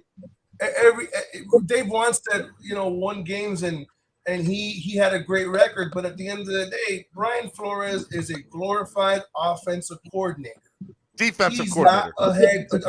Defensive coordinator. He's not a head coach material. If you cannot bring in a staff to help you, and you're afraid of another alpha male, and you have to get and kick Jim Caldwell out of the way because you don't like somebody's opinion, why do you think he had a problem with Xavier Howard? Because Xavier Howard ain't Byron Jones. Byron Jones is a yes, sir, no problem. Xavier Howard doesn't play that way. That's why he got rid of Kyle Van Noy. Every time they had a problem, who would they go to confront? Who would they go to confront? Brian Flores. They tell Kyle Van Noy, yo, I don't like this. Go talk to Brian Flores, and Brian Flores and Kyle Van Noy got into it numerous times. So he became So let me ask you, right? So I'll say this: I don't think Harbaugh's coming here. I'm going to say there's like supposedly Ross is being interviewed and said somebody's going to take Harbaugh to the NFL, but it's not going to be me. And I'm semi-quoting what was just said, and I'm looking at Twitter and I'm doing everything I can here. Yeah, Jeff Darling. Jeff Darling report. He's not. Bleacher Report owner Stephen Ross. I'm not going to be the person to take Jim Harbaugh from the University of Michigan. Shout out to Ennis for giving me that. But I look at all that and I say, where do the Dolphins go? Because here's a reality. Now we're in the position that we're in. We're Dolphins fans. We got to deal with it. What's best for this franchise moving forward? Number one, for Ross to fire himself. I think the entire coaching staff, I'll be honest, is gone. I do. Yeah, Pepe Le Pew's gone too. But you know who's a name that nobody is saying right now that I would love to see? One of the top 3 coaching candidates that the Dolphins were considering before we made this move is Darren Rizzi. And if you look at a special teams coordinator making a transition to head coach and having success, John Harbaugh was the Philadelphia Eagles special teams coordinator, then became the Baltimore Ravens head coach, and has been there ever since. And the good thing about it, Steven, this is a problem. Look, Bill Cowher's another one. So I like Darren Rizzi, and I always liked him when he was on our coaching staff. Why not have somebody who's used to, I think one thing that can be said about a special teams coordinator is you got to be a people person. You have to be able to get along with everybody on the roster. You have to be able to get along with all the coaches. I would love to see Rizzi be a great head coach. This is the problem, Steven, is that right now, what head coach, if you already know the track record of the Dolphins, that they only keep their head coaches for 3 years and they move on, why am I going to put myself Jolie, that's not their track record. Their track record is they keep them 4 to 5 years, usually 4 years, and then they wait too long, and then they let go. This time he got rid of the problem right away. Here's a better question: what head coach can you find that wants to work with Tua? Yeah, good luck. Mm-hmm. Well, luck. I mean, it's that now. So I can give here's you, what it sounds I like. can give you, I need people to realize something. Or even better, who's going to work? Who wants to work with Chris Greer? Yep. After who's going to get this defense together? Because that's what I'm worried about. I'm worried about the defense because at the end of the day, it was Flores that kept this defense together. Yeah, Flores is the one who kept this defense together and is the defensive mastermind. Flores didn't get the defense together. Flores brought in one package called the zero blitz, and that's what changed it because they still can't cover. Jerome Baker can't cover in zone coverage. I mean, we get eaten alive. 1-7. That doesn't matter. It doesn't matter. It doesn't matter. You can go 1-7 and then 7-0. At the end of the day, when you needed to win, you shit the bed. And anybody who tells me you shouldn't have pressured Ryan Tannehill and made Ryan Tannehill get rid of the ball instead of giving him all So day that he can has beat lost you their mind. over the top? Ryan Tannehill has concrete feet and no pocket presence. I mean, look. I'll tell you a coach. Hold on, Steve. stop I'll give you a coach that wants to work with Tua. Steve Sarkisian has been dying to work again with Tua. Sean Payton. Sean Payton. Yeah, but that's another There's team. no way Sean Payton's leaving New Orleans. No, but they might trade him there. Oh yeah. If they trade Tua in New that's Orleans, true. they're getting Super Bowls. No, I'm not talking about New Orleans. I'm talking about us. Let's focus on us. And I know Steve Sarkisian. We're going to draft somebody, John. No, I'm talking By about the a way, head coach. by the way, I'm so talking about a head coach. I didn't realize this. But we can't put This that. whole Stephen Ross is being recorded like it was a press conference that was video.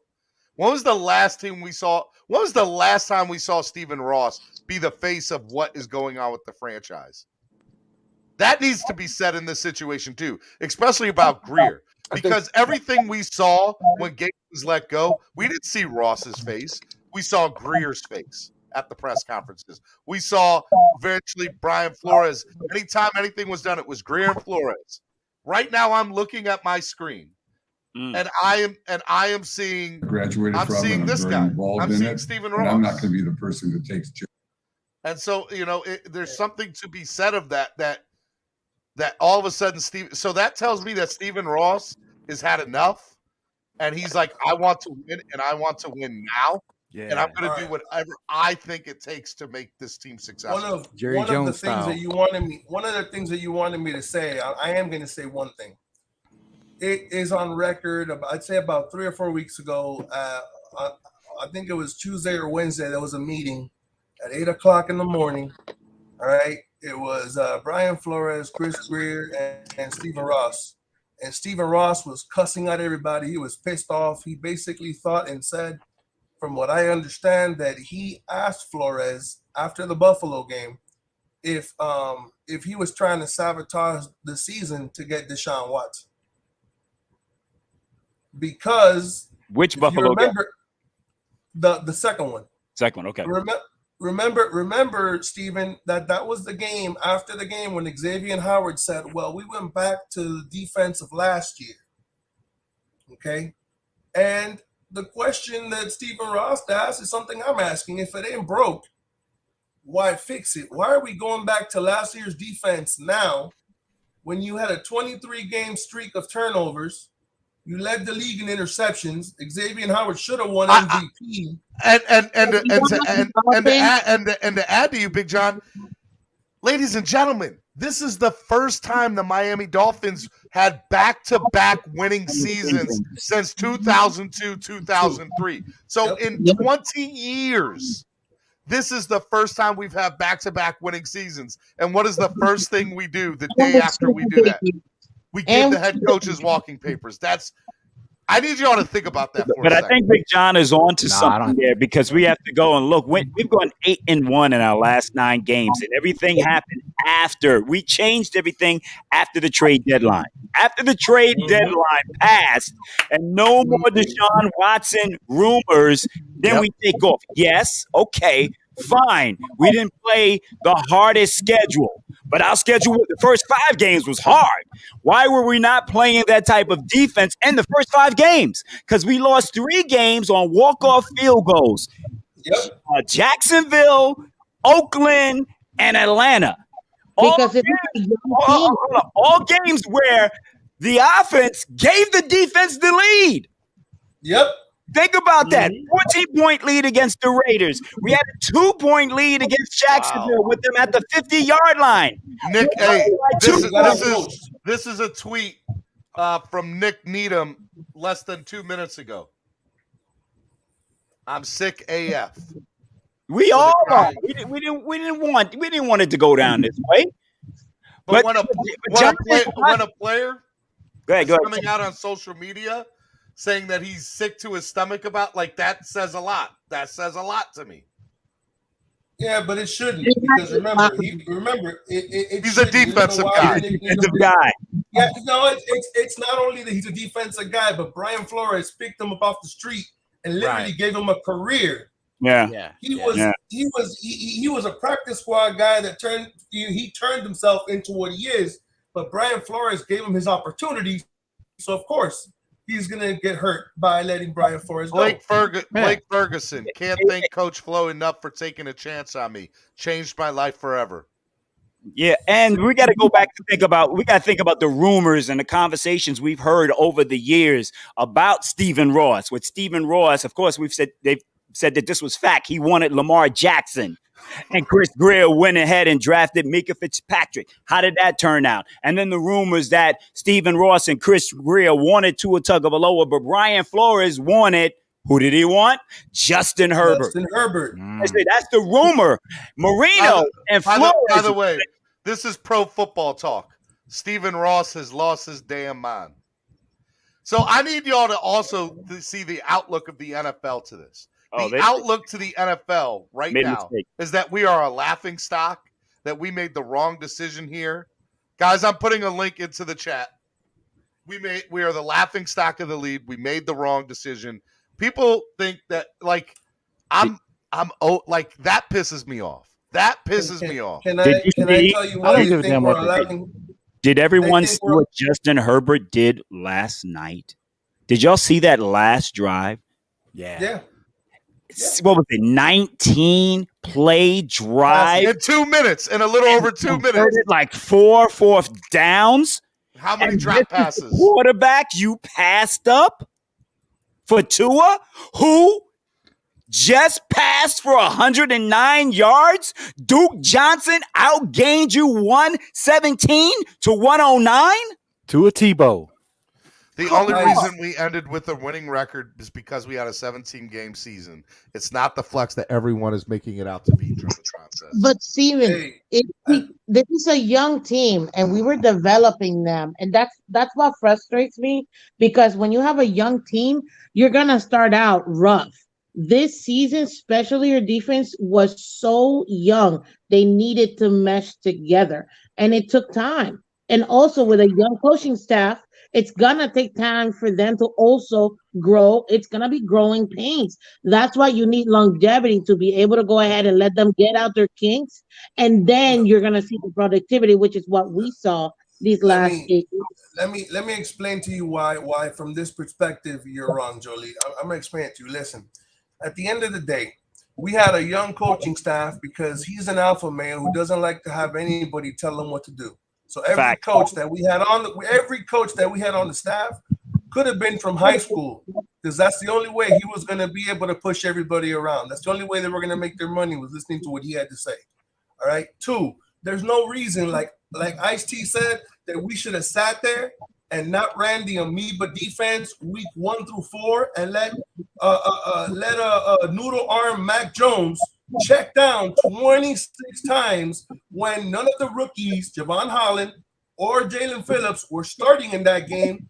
You had McCourty in the back, and everybody on the field was a veteran and knew the amoeba defense. You should have taken them out from the beginning and ran the defense from the beginning of the season, and I guarantee you would be in the playoffs right now, because if we would have been running the amoeba defense all year, we don't lose to the Raiders, and we probably don't lose. I know we don't lose to the Jaguars, and we shouldn't have lost to the Falcons. Because All right, let me Darby bring on. Jones. I got some people in the back room. Let me bring these people on. Let me bring some of these people on real quick. DC Kai 305. What's up, man? What's good? What's good? Thank you for oh, can you hear me? Yeah, I can hear you, man. What's good, man? How are you? Good in yourself, good in yourself. I don't know, like I made a video back in at the beginning, like about 3 months ago, that said it was about coaching. I'm not sure if you guys seen that. I made that video saying that it was coaching. And Landon Roberts on the sideline talking to it like it's coaching. That's what I believe that he has said. Mm-hmm. And looking at this now unfolding, it's like it's crazy to think that Brian Flores is gone after things that were said or things that were done, and just the mismanagement from last year with taking Tua out in big moments. If you look at the rookie quarterback this year, they struggled, except for Mac Jones. He got a good team, but Whack Jones. We don't call him Mac Jones. Okay, I got you. We call him Whack Jones. I call him Mac and Cheese. You know what I'm mad about? I'm mad we can't talk about yesterday's game today, man. I The know, Dolphins right? done messed up everything. So just for that, it's just been a mismanagement, and I believe like not getting the right coaches in. I know they brung in Charlie Fry's quarterback, but like the offense, it looked like he was just sabotaging Tua all year. Like Yep. I'm not sure if you guys watched the Eagles and Cowboys game Saturday. Dak was 4 touchdowns short of Tony Romo record. They kept that guy in the whole time to get the 5 touchdowns to beat Tony Romo record. Like you would think Tua was, I want to say about 500 yards short of 3,000. Forced the kid to throw the ball. Like you want to see what you got for next year. Like it just looked like mismanagement. It looked like a lot of just holding Tua back to my eyes. I'm not sure what you guys see, but Look, man, I'm gonna say.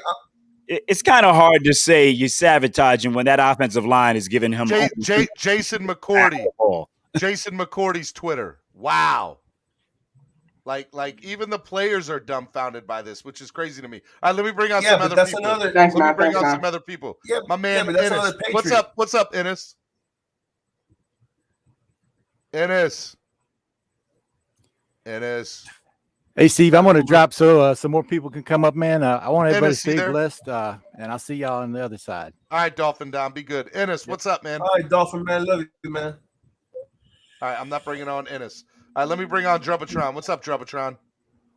Hey, how's it going? You tell me, man. Can you hear me, Larry? Oh, Ennis is on. Can you hear me, Steven? Oh, yeah. Go ahead, Ennis. So, did y'all know that Flo had drug test Tua back last year, March last year, in June of last year, 4 times for PEDs because he didn't trust his body? Yeah, So I knew it. people were wondering why Flo is gone. When Russ wanted Tua, like you can't treat the quarterback at the Hey, Ennis, you're breaking up really bad, and now you just I'm broke trying off. not to say stuff, and they're saying it for me. So I'll just say it. Tua got drug tested 4 times when he only supposed to get tested once because Flo was trying to get Gotta Tua come back suspended. on, Everybody, Ennis. you understood me? Now y'all got it. Yeah. All right, let me try to bring Ennis back on. Ennis, you there? Yeah, my fault. It's signal. But you can Yeah, you're still breaking up, bro. You're My bad, under man. a I really tunnel. want to bring you on. I feel bad. All right, let me bring on Alexander. Alexander, what's up, Alexander? Hey guys, how's everybody doing today? I'm doing. Yeah, You tell me, man. What's up? Hey, I, you know what, Stevie, you know, I've been on this whole season on this show, and I've been calling it from what have I been saying from this whole season that Flores is on. I've been saying that Flores was on the way out. Yeah. And because of his coaching ability, he's a terrible in-game coaching. He's a terrible in-game coach. He doesn't. He's just another guy. That's all he is. He's just another guy. And this screams Tua all over it because with Flores gone, we already know that Tua is going to be back next season. And there was another report saying that Flores didn't want Watson, and that was one of the reasons why Ross canned him. That defeats the narrative of Flores getting fired, though, because all we're hearing right now, Alexander, is that that Deshaun Watson's not coming here now. Yeah, it's guaranteed he's not coming. Exactly. You I know, tell you one thing. That's that a dumb move. This is a you know dumb Why? move. well, You Why here's is the it dumb thing. move? Joe cannot Philbin was 24 and 28. Adam Gase was 23 and 25. Brian Flores was 24 and 25. but So they essentially, Flores destroyed Tua. Flores destroyed Tua. I That's mean, exactly what he did. He destroyed him. for the first go ahead, year. Jolie. You cannot blame him for the first year. It was a tear down year, and we still managed to win 5 games at the end. It was a No, tear down. you can blame him. You can. That was by Every year choice. is a tear down year for a new coach. You can't blame him. Jolie, we were all suckered into that. We were all of us were suckered into that. Like, No. Flores won 5 games with a mediocre roster. He, with street free agents, this and that. He's going to be great. Da, da, da. We were all Chad suckered into that. Ocho Cinco, Chad Johnson states, "Can I purchase the Dolphins, please? No, I don't have the capital, but I know someone who will lend it to me." And this is a problem because right now, with the potential of what we have available, we were able to go. We were gonna get Watson. I don't care what anybody tells me. I feel it. We were gonna go ahead and get Watson based on what we have with the cap space, and he wanted to play with Miami with Flo and Breeze because he loved what we had as a situation as a team. But now we're definitely not gonna get him. So now we've lost so many quarterbacks. This is just another generational quarterback we're gonna go ahead and lose because Ross doesn't know football. He may be great at real estate, but he's not a football guy. He needs to get away from the team because I said it at the beginning. Every time things go wrong, it's because Ross is involved. Period. Every single Tua is a franchise guy. Tua is our franchise quarterback, Jolie. He will always be our franchise quarterback. Exactly. And he can be a Pro Bowl, and I think he can raise the game to another level. I want everybody to remember that Stephen Ross did have a conversation with Deshaun Watson right before the trade deadline. So we don't know what was said during that conversation. Just remember that.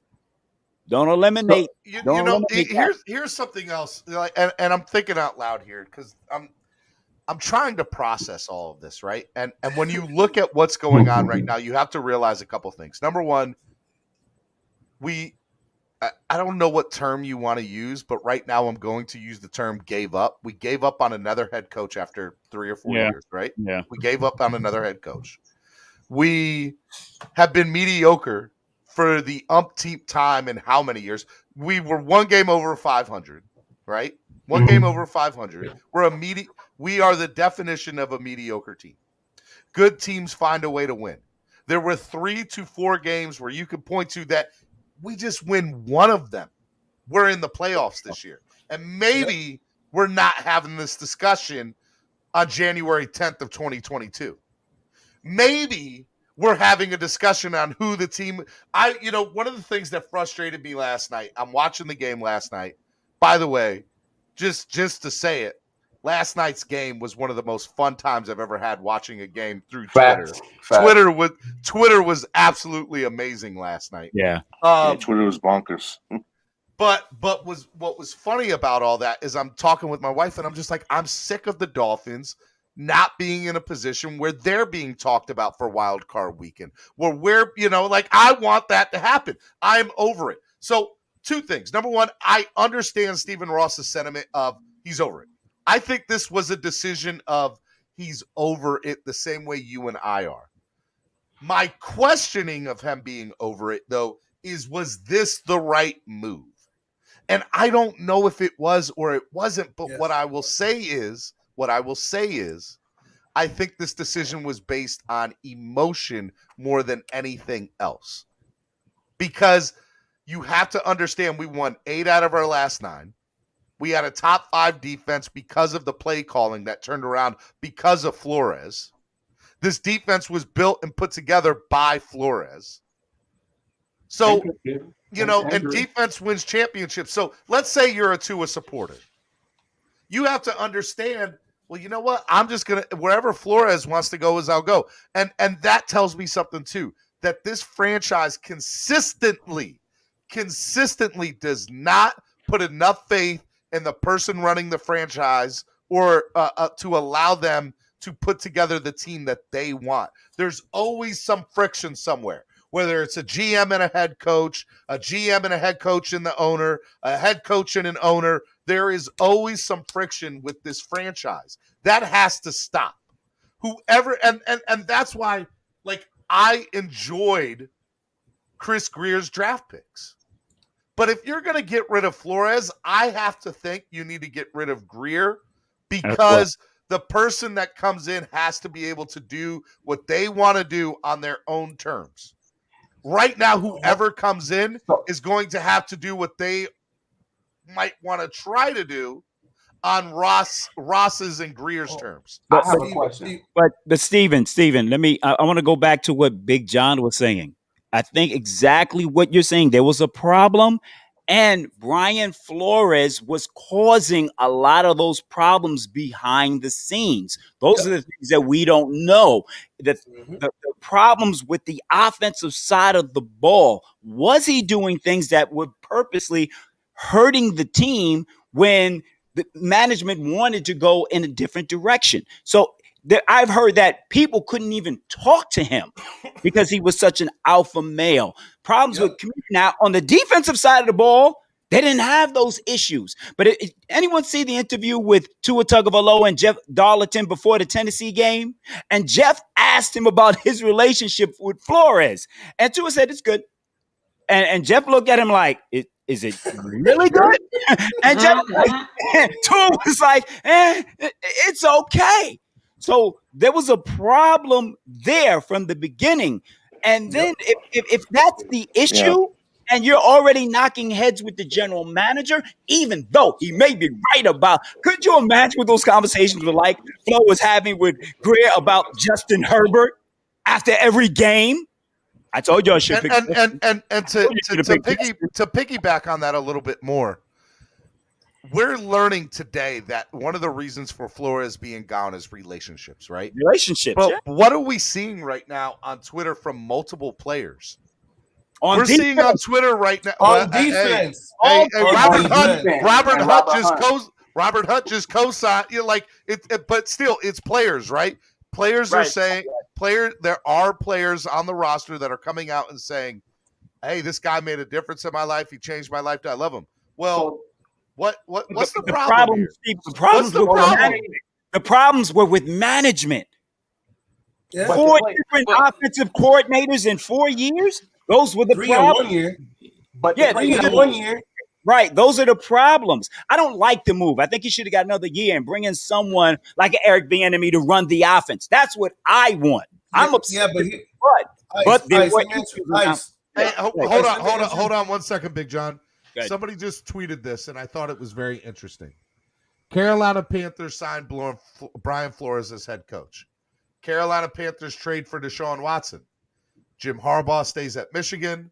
Miami Dolphins signed Bill O'Brien as the next head coach. No, don't say that. Could you imagine if that all turned out to be the case? Bill O'Brien as an offensive coordinator, I have a problem with. Bill O'Brien as a head coach, never. Offensive coordinator, he get that offense going. But just to play devil's advocate with what I see was saying about, I mean, what you were saying about people coming out and supporting Flores, but it's a lot of people they're not going to come out and not support him. Like, you're not going to pick a man while he's down. So it's just like, I get it. People's coming out and supporting him, but it's people probably in that locker room like, glad he's gone. I don't have to deal with, what he was doing anymore. So yeah, and support. But there's a big elephant. Let me say something real quick to piggyback off the video he posted. It's not that we think he said it. He said it. We can all read lips. He said, Tua, it's not you, it's coaching. And he said it clear as day twice. So, if that doesn't tell you, look, when Landon Roberts, who is a Tua, a flow guy, looks at Tua and says, listen, bro, we know it's not you. It's coaching, and you can see it clear. And Xavier and Howard was sitting in the cut, watching the whole thing happen. That tells you all you need to know. This is not quantum physics, guys. It is simple. Brian Flores does not like to listen to anybody but Brian Flores. You can't do that. This is not college. Now, but is he These are talking about? men. But John, is he talking about head coaching or offensive coaching? That's what we don't know. Now, No, if he's coach, a Brian Flores guy, so he's not talking about Flores, right? Well, no, I think he Kyle is. was a Flores guy, and he's back But on I the think Patriots. he is. Okay. You know who got the full reign and they were able to do whatever they wanted? Belichick, when he went to the Patriots, he got to do whatever he wanted, and he was able to set his team up the way he wanted, including coaching, including everything. But Yeah, but if Bill we Belichick doesn't have relationship issues with people. Right. He does. But Yes, he you know does. what? You can't say that, Big John, because here's the thing. Belichick does, but Belichick has a resume that allows him to do that Exactly. with He earned that yeah, respect. you can't build a repercussions. resume With no and just repercussions. change it all the time. That's what I was saying about Flores all along, is that he is acting like Bill Belichick. He's trying to be the Bill Belichick, do the Bill Belichick way without first having earned that respect. I mean, let's be honest. Bill Belichick does not have great relationships with his players. You see it with that. He couldn't keep Tom Brady, on his team. It's because he coaches the way he does, but he's earned that respect. Flores was trying to do it without doing the work up front. All Belichick disciples act the same way. Mm-hmm. Well, hey, They've had issues. number of seasons above 500 for the Miami Dolphins: 2009 to 2018, 1; 2019 to 2021, 2. So I have to tell you, if I'm honest with myself and how I feel right now, I don't like this move. I don't like it at all. But Steven, look, we keep going back to back winning seasons, and I said this earlier in a super chat. The only reason why we have a winning season this year is because it's a 17-game season. We went 1-8 when we win against good teams. Who do we lose? We lost to the Bucks. We lost to the Colts. We lost to every good team that we faced this year. We lost. Who did we beat? The best team we beat this year was maybe the Ravens, who ended up being 8-9. We swept the Patriots, but I'm sorry, the Patriots are not a good team. They're going to be one and done. They're going to get blown out by the Bills. The Bills are going to remind everybody that game that they played with the Patriots, they lost because of the weather. Okay, the Bills are going to demolish the Patriots. This whole back-to-back winning season thing, it's a moot point. We went 8 or 7-0 because we faced trash teams. Good, right? We beat the Jets twice. We beat the Giants. We beat the Panthers. We didn't beat nobody. So and again, it's like I've been kind of on the positive side of Tua, but let's be honest, we didn't beat nobody this year. We didn't beat anybody worth their weight in salt. But So by the way, I'm reading now from Adam Beasley, and I guess Jeff Darlington and Adam Beasley and all these people are saying, but there's a little part in here. Jeff makes an excellent point, and Adam Beasley's referring to Jeff Darlington's tweets here. But it says the decision not to start Tua against the Ravens had a lot less to do with health than what was portrayed at the time. Tua's finger was healthy enough for him to be able to play golf the following morning. I'm telling you, this is what I'm going to believe, and I think this narrative is going to start coming up. I believe, and I'm starting to believe this more and more. I believe Brian Flores may have purposely been sabotaging our offense. How is it that we have the worst offensive line maybe in NFL history? I mean, bottom rookies definitely this year. But Jolie, how is that? Why is that the thing? It's called Why can't Flores bring in veteran talent that want to stick around? Why is Minkah Fitzpatrick so eager to move on so quickly? Why again? What's his name? Caldwell. The story with Caldwell again. Like we're now starting to hear little stories, bits and pieces of maybe the Jim Caldwell issue wasn't a health issue, and maybe Tua not starting against the Ravens wasn't a Tua issue. Again.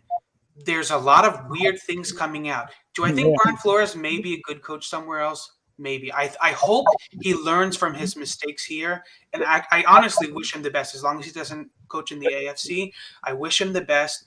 But I think Brian Flores has some serious issues. Hey, this is off Instagram. Devontae Parker's arguing with people about something. I don't know what this is in reference to, but I think it's worth taking a look at in more detail. He says, I don't give an AF what it was. Ask your girl. So I don't know what that is in reference to in any way, shape, or form. I just know that the players are not afraid right now to be, Transparent. yeah, they're not. Let me bring on somebody in the back room, Rashad. What's up, Rashad? What's happening? You tell me, man. How are you feeling? I'm in between right now. I'm not upset that he's gone. I'm gonna miss him though, sadly. But I truly think that, right? So here, and I know I asked you a question to talk, Rashad. I apologize, but I need something, and this also needs to be said. Right now, the Miami Dolphins have done so much to divide their own fan base that it makes my mind so unreal. If you go back and look at this entire season, 90% of the season was arguing about the quarterback. It was arguing about the quarterback. Okay? And I can't and there's a side of the fan base that was, pro Deshaun, and there's a side of the fan base that was anti Tua, and there was a side of, you had Tua on, and I don't know what it is about the fan base, but it seems to be consistent that the fan base year after year after year is divided. And I don't think the franchise does anything to help its cause. And this is another example of the problem that we have with this team. If you go look at this franchise on a year in, year out basis, you will consistently see they make the same decisions. They make the same call with personnel and coaching. They try to restructure. They try to rebrand. They go out and bring free agents. They go out and bring. I don't know what the answer is here. I just know what is being done is not working, and I don't know if this was the right thing to do. Do you know who what the common denominator is, Steven? Do you know what the Dolphins? No. Steven Ross is the common denominator. And there's people that think that he should sell the team. If you keep doing the same thing over and over again, and we talked about this at the beginning of the year, if you keep doing the same thing over and over again and expecting different results, you're insane, because it's literally the definition. And right now, you just proved a point. Because again, we're not gonna give it somebody enough time. Let's, I don't know, maybe not be the Dolphins and actually let somebody fail for 10 years. Because at the end of the day, at least we actually gave a chance. We haven't even given anybody more than 5 years, more than 6, 7, 8 years. Look at the Chiefs. He's been there for like 7+ years now. I'm not gonna talk about the Patriots because I hate the Patriots, but he's been there forever. He's been there forever. You have to allow people, to time to grow and develop. It's not like we were It's not like this is the other thing that's frustrating. We had the defense set. Our special team. Look at what I'm putting on the screen, Jolie. Look at what I'm putting on the screen. Dolphins NFL ranked since week 9. Winning percentage, tied for first. Sacks, 36, first. Passing touchdowns allowed, first. It doesn't matter. Everybody plays the bad teams, Dubitron. Everybody plays. It's still something to be said. It's still a win in the NFL because look at what the Jags did against the Colts, who were rolling into let me tell you something even more. Every head coaching vacancy right now, every fan base right now, their number one candidate is Brian Flores. Absolutely. That Brian Flores has become the number one candidate for every single potential and current head coaching vacancy. And Steven, I don't know what you said about the Panthers, but they may be right. If he does go to the Panthers and gets Watson and does all that over there, and oh my God, we forget being the laughing stock. We are literally the worst team in this entire league Period. And now I know why we're always the laughing stock. And by the way, now that Flores, and I'm gonna let Lorenzo go after me. Now that Flores has left, watch the defensive players one by one out the door, out the door, out the door. They're gonna leave. They're going to leave. I just want to put everyone in. That one. I want everyone to look at this in perspective for a second. It's 2020 draft. We've got the number 5 pick. You know that the Miami Dolphins last game, we just knocked New England out of, we beat New England and they could have gotten a first round bye if we remember 2019. We're about to pick. You are Brian Flores. You know you can put a good defense on the field. And you say you need to pick Justin Herbert. Greer and Ross says they want Tua Tagovailoa. He's still rehabbing from an injured hip. Selling jerseys. Flores is at the Senior Bowl watching this guy throw against his team. And he says, this is the guy you should pick. And they don't. And you know you can feel the deep. Now you feel your job is secure. So you might start doing some undermining things to prove to them, to show you that this was the choice you needed to make. And every week, he comes up and puts up more numbers talking about Herbert. Oh, he makes it to the Pro Bowl. And as soon as, like John said, that switch went on and you start playing defense, the team wins 8 out of 9 games. And in that Titans game, after the Dolphins defense comes out, shuts down the Titans, 3 and out, first drive. What does the offense do? Nothing.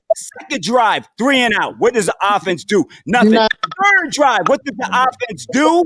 Nothing. They do nothing, and you send the defense back out there to start the drive where? At their own 46. But what do you do during that drive? You force them to go out. You force them to fourth down, and what do?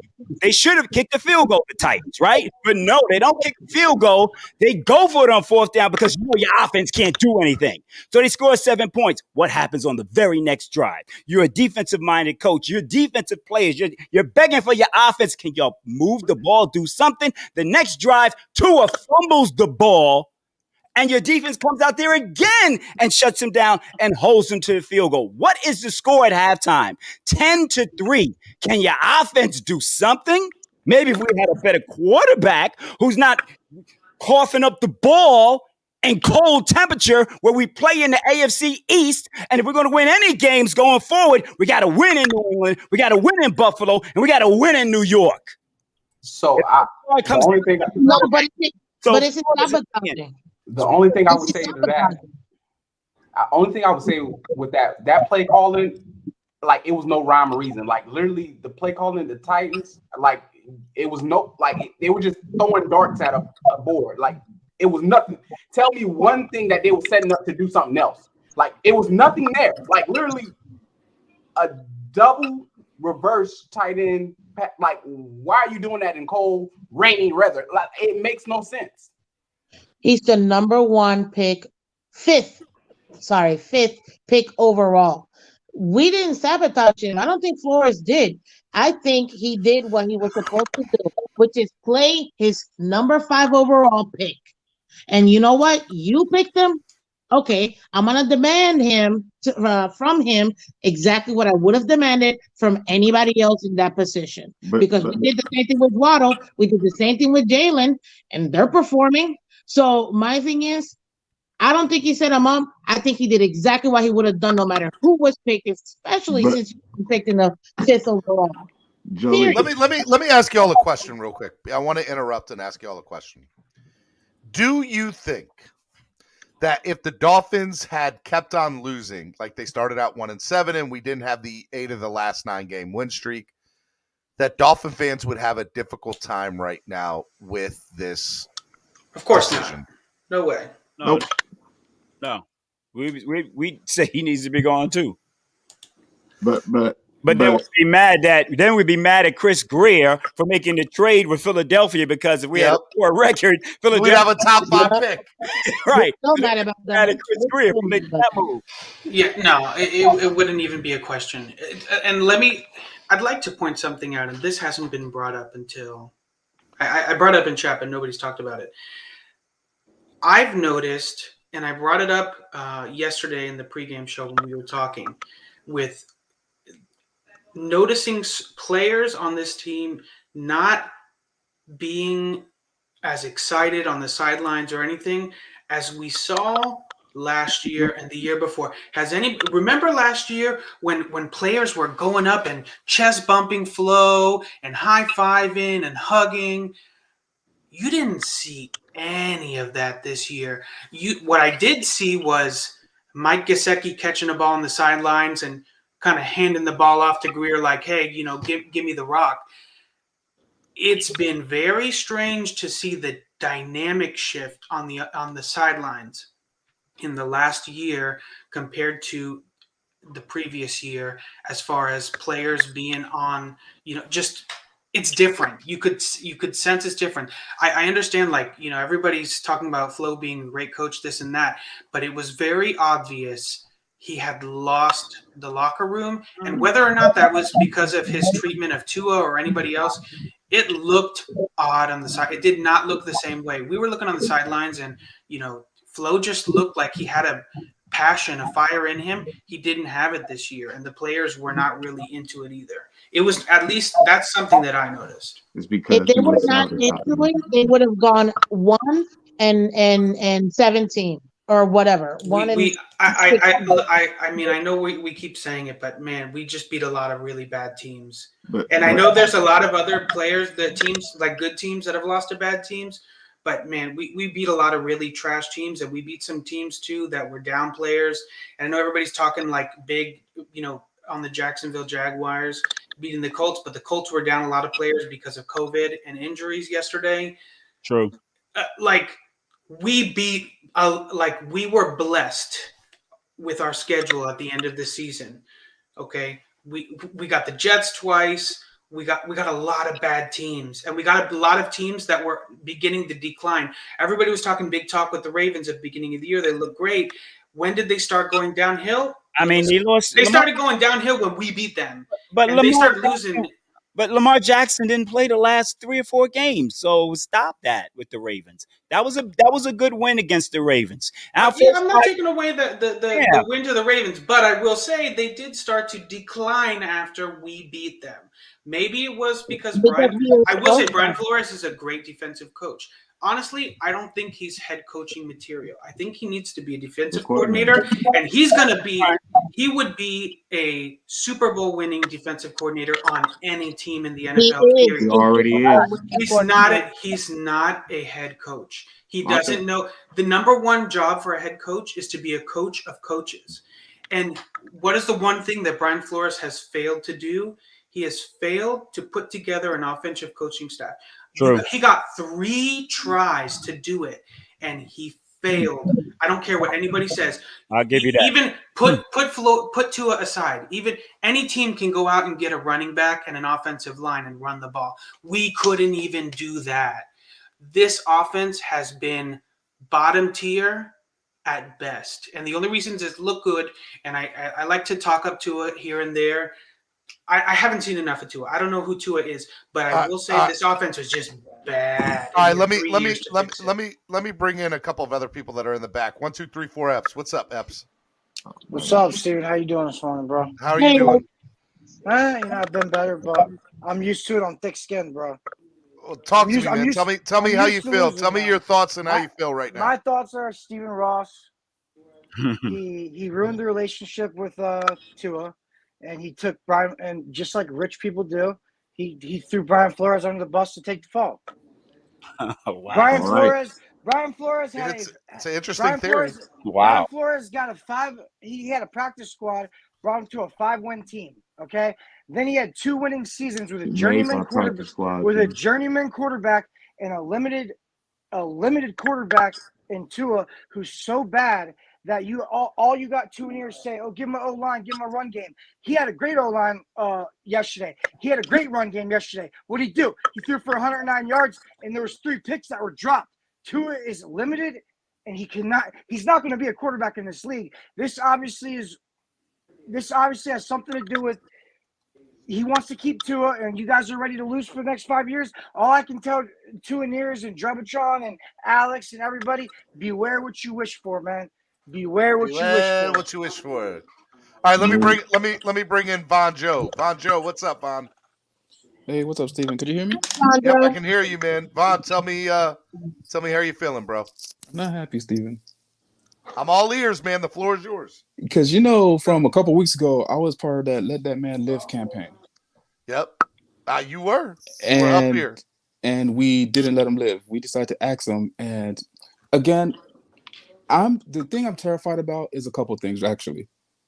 I can't take another rebuild. I've been a Dolphin fan for past 20 plus years. I cannot let Von Joe go, guys. Let Von Joe go. I cannot take us bringing another coach and he's saying, okay, I want to tear everything back down again. Yeah.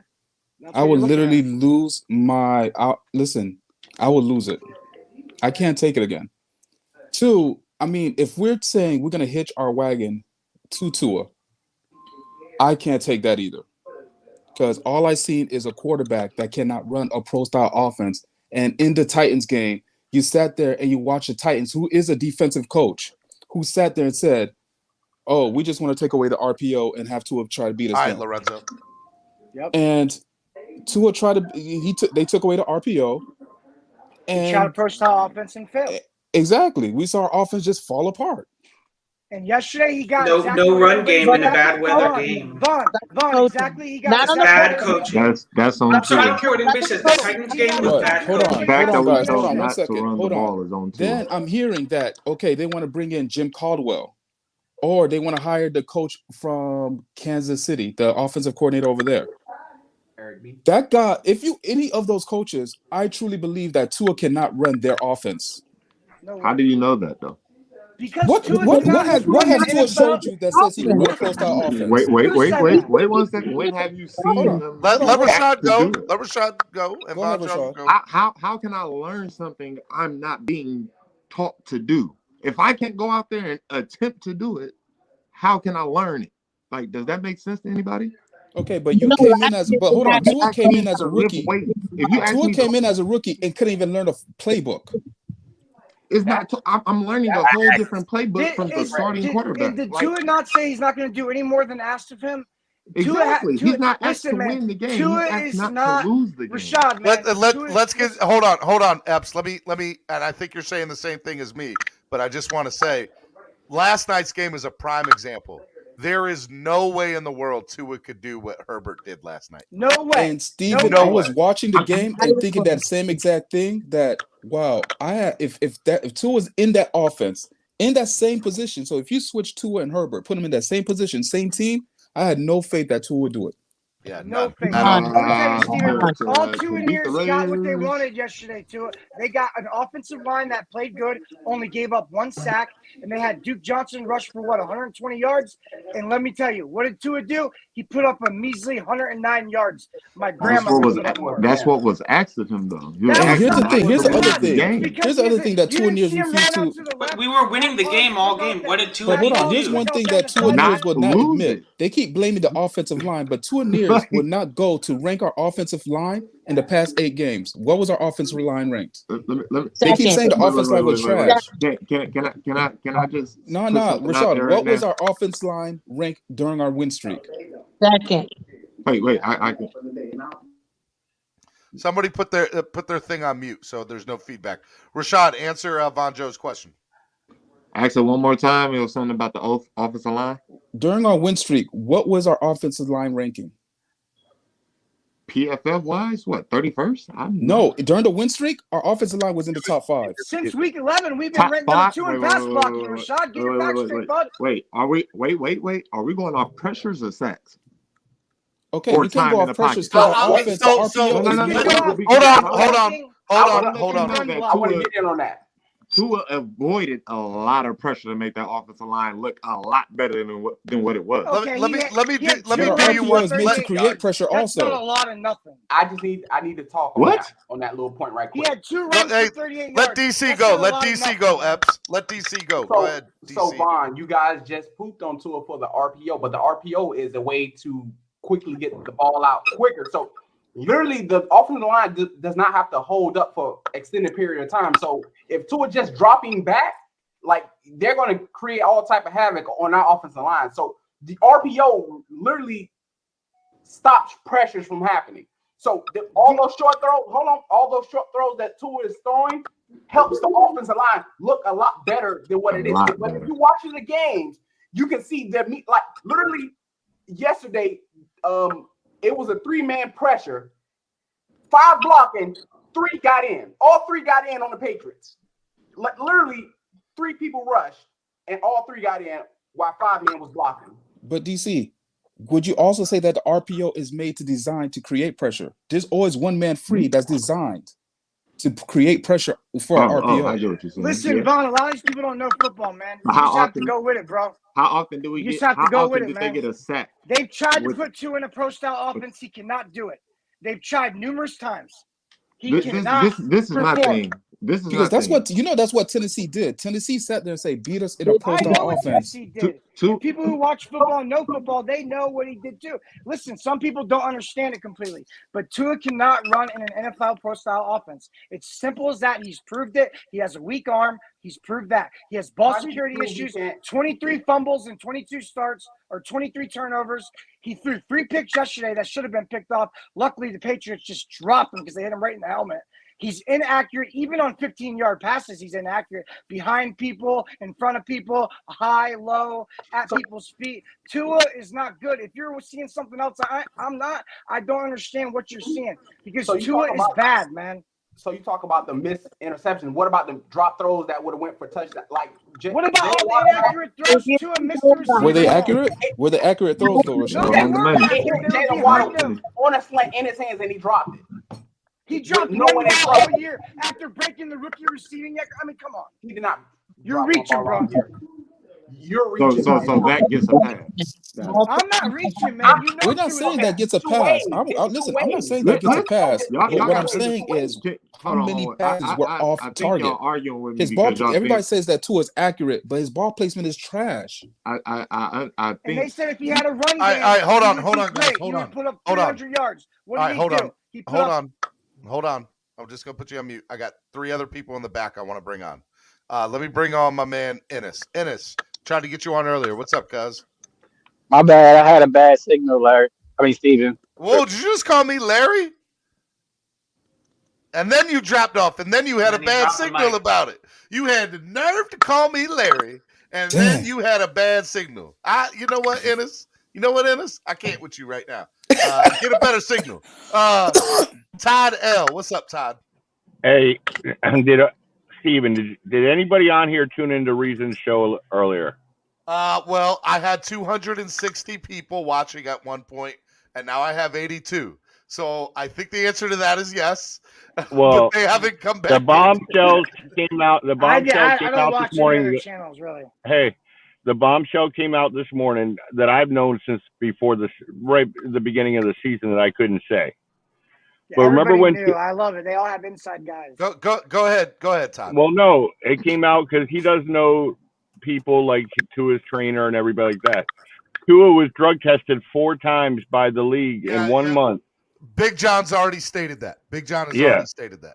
Yeah. He got it from his inside sources. He must know the janitor or the concession guy. I don't know. No, he actually knows people. He really does. I doubt he actually knows people, man. Come on, bro. Okay, so he got inside the NFL. He does, hey, Alexander Lubin. Who's he know? NFL, great Who's channel. he know? He does a podcast with Richmond Webb. He knows Tua's trainer. Reason knows this stuff. All right, hold on, but let's not get into that. What's your point? 1, 2, 3. 1, 2, 3, 4. Hold on. Calm down. Okay.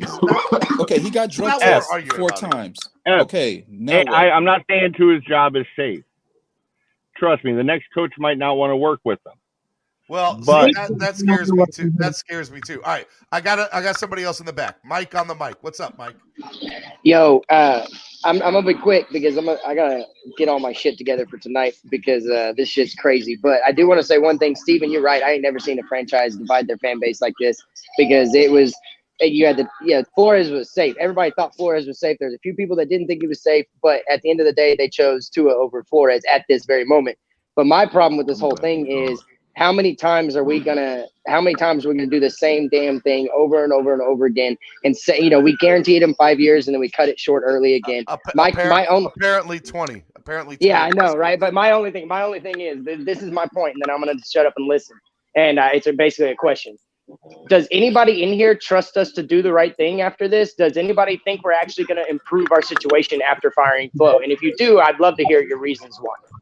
Nope, not at all. All right, real quick, let's go around. Yes or no? Go around the room. What was the question? I'm sorry. Real quick. Do you trust the franchise to make the right decision after this? Yes No, or no? Let's go around the room. Todd, yes or no? Absolutely. Oh, go ahead, Todd. I would say, just a yes or no for now. Yes or no? I'd say yes. All right, Von Joe, yes or no? No. Dravatron, yes or no? No, not at all. Rashad, yes or no? Maybe. Okay, 1, 2, 3, 4 F's, yes or no? No way in hell. DC, yes or no? Yeah. You said yeah. You have no backup plan. Hold on, Epps. Hold up, Epps. I mean, hold on, Epps. DC, you just clarify. You mean you do have faith that they're going to do the right thing? Yeah. Okay, Jolie, yes or no? Not at all.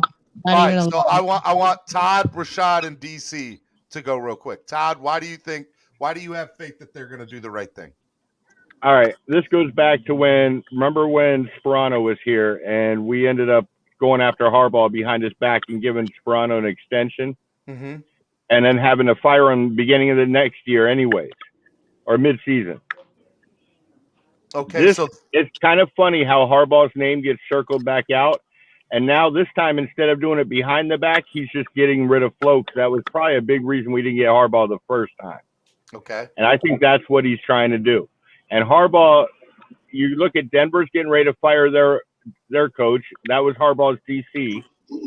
And then what's his name is going to be out with Roman, who was his offensive coordinator.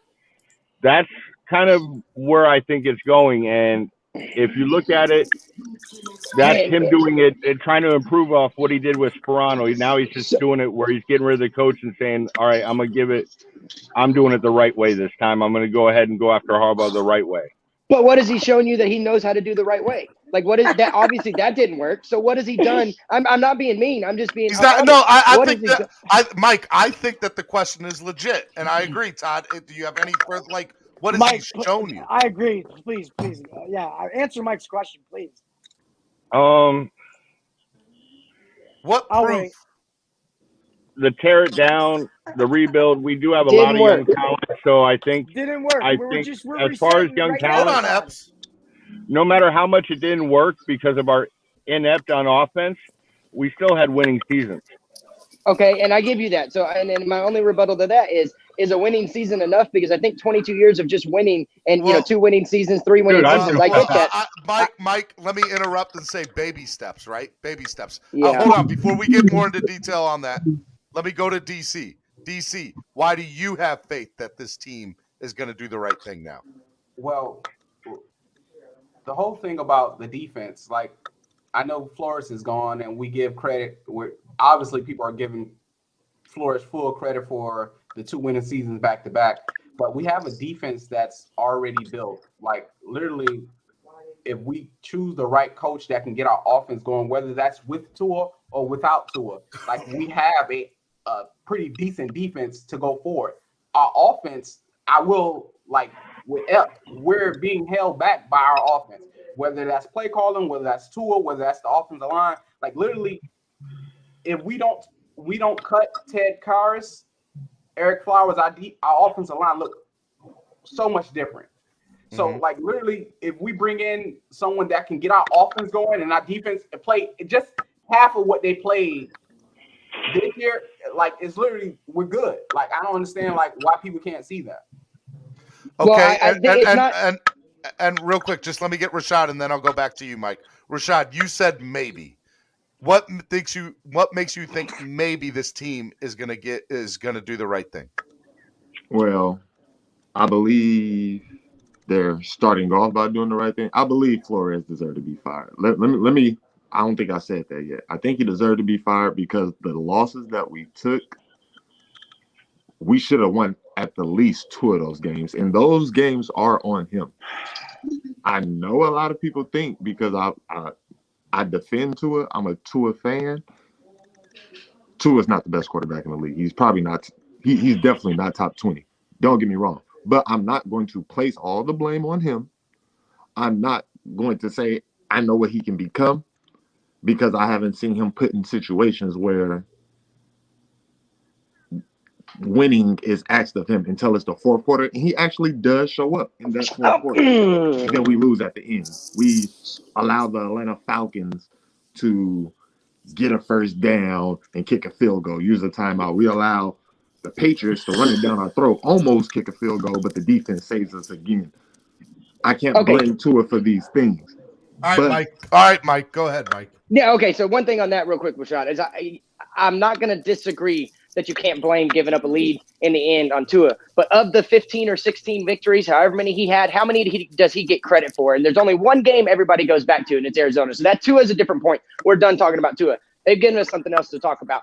Right now, if you go back and track history, I mean, Jimmy Johnson, probably a good hire. But after that, this team, this organization has been cursed. We haven't picked a good coach. We haven't picked a good quarterback. We haven't picked a good, we signed these free agent running backs. We make some trades that players come in good to go. The last couple of years, Greer's made some good draft choices. But they've shown nothing that this kind of move means they're setting up something big and it's actually going to work. When they do a move like this, it hasn't worked under Ross. Ross is done. He has to sell this team because at this point, if they fuck this, excuse my French, if they screw this up. Yeah, we have a swear jar on this channel. Yeah, I'll send you some money. But if they screw this up, I'm serious. If they screw this up, watch half the fan base, the older guys that have been here through thick and thin might stay. But they're going to be a lot of this fan base looking for a new team because they're tired of the ineptitude that Ross has shown as an owner. And I like Ross. I think he wants to win now. I think he has the balls to make the moves to win now.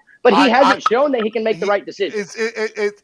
I think he wants what's best. I just don't know if he will. I don't know if he has. I think you're right. I just don't think he has to. He's not made the decisions to do what's best because he's not made good decisions, right? No, I think exactly. He said that. And by the way, this is a statement from Brian Flores just released to ESPN. I want to thank the Miami Dolphins organization for the opportunity to be the head coach of this team for the last 3 seasons. It was an honor to represent the franchise and lead this group of men. I'm grateful most of all to the players, coaches, and support staff who gave everything they had on a daily basis to help us win games. They deserve the credit for any success on the field, and it was an honor of a lifetime for me to go work with them every day. I have always believed that leadership is really about service, and I did my best to serve the players, the staff, and the organization every day.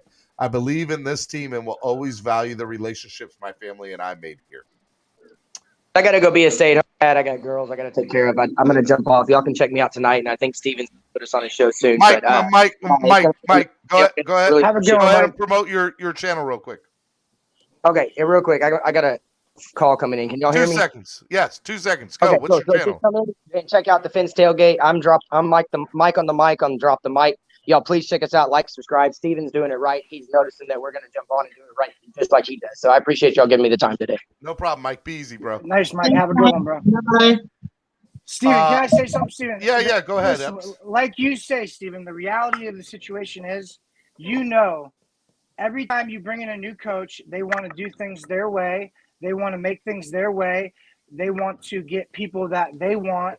So anybody saying this is not a rebuild or a reset is delusional, because that is what a head coach is going to do. He's not going to take the job unless he's a Jason Garrett type guy who's going to just fall over to Jerry Jones. He's not going to take the job.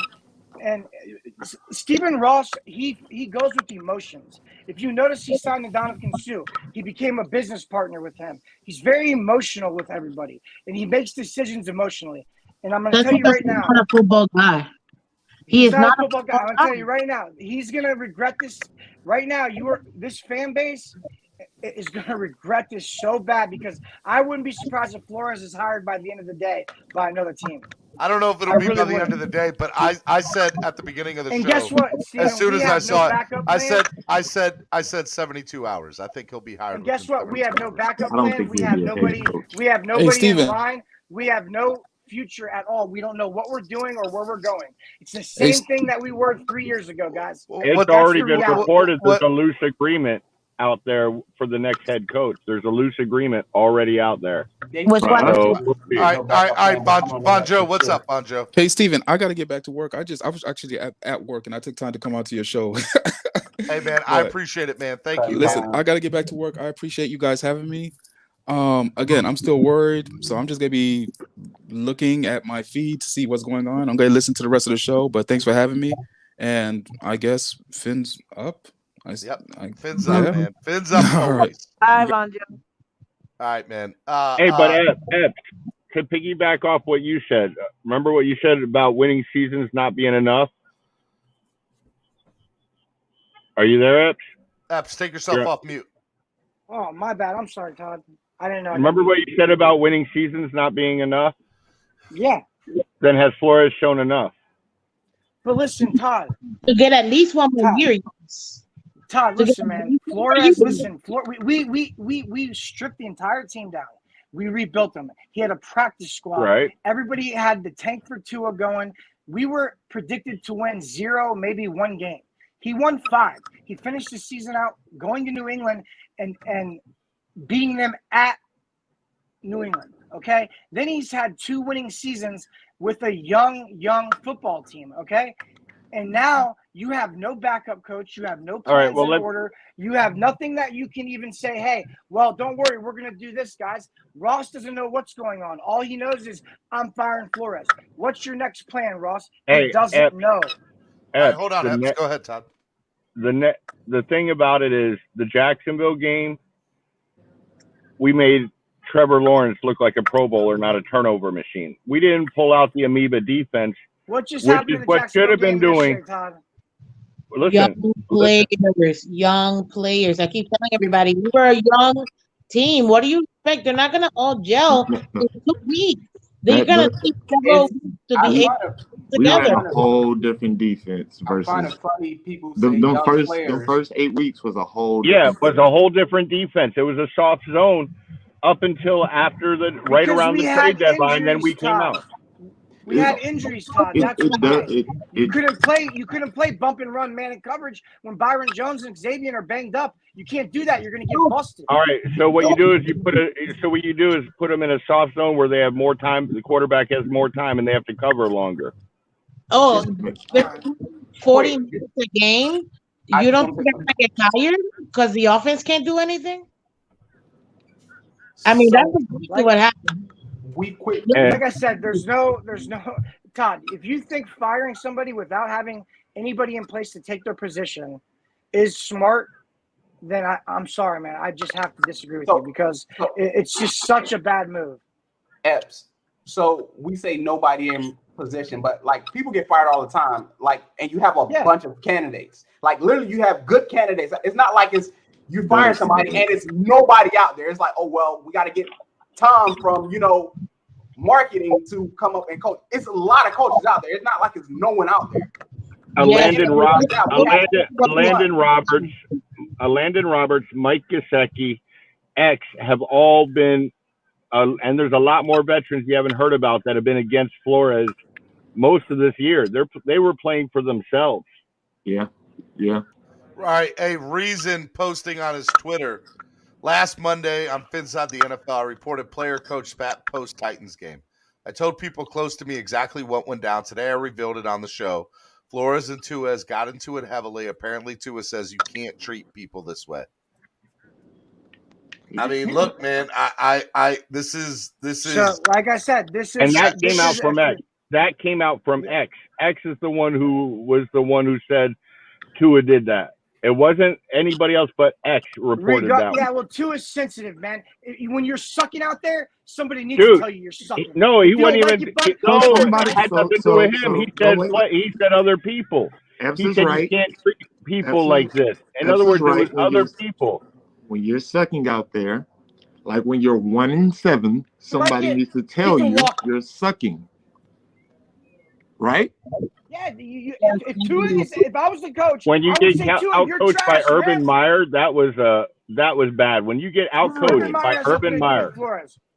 Urban Meyer has nothing to do with Flores, man. The whole point of what we're talking about Urban is Meyer has Stephen nothing to Ross do with and Flores. his He out inability coached to them, run and the that's the organization one loss properly. that we shouldn't have had. Todd, I'm so surprised to hear this coming from you. We I should really have am. won And I'll tell 5. you another thing. The ineptability of Stephen Ross to run an organization is so ridiculous. I've never Oh, I'm this not guy. saying Stephen Ross has done saying things the you're right wrong. way, We're not saying you're wrong.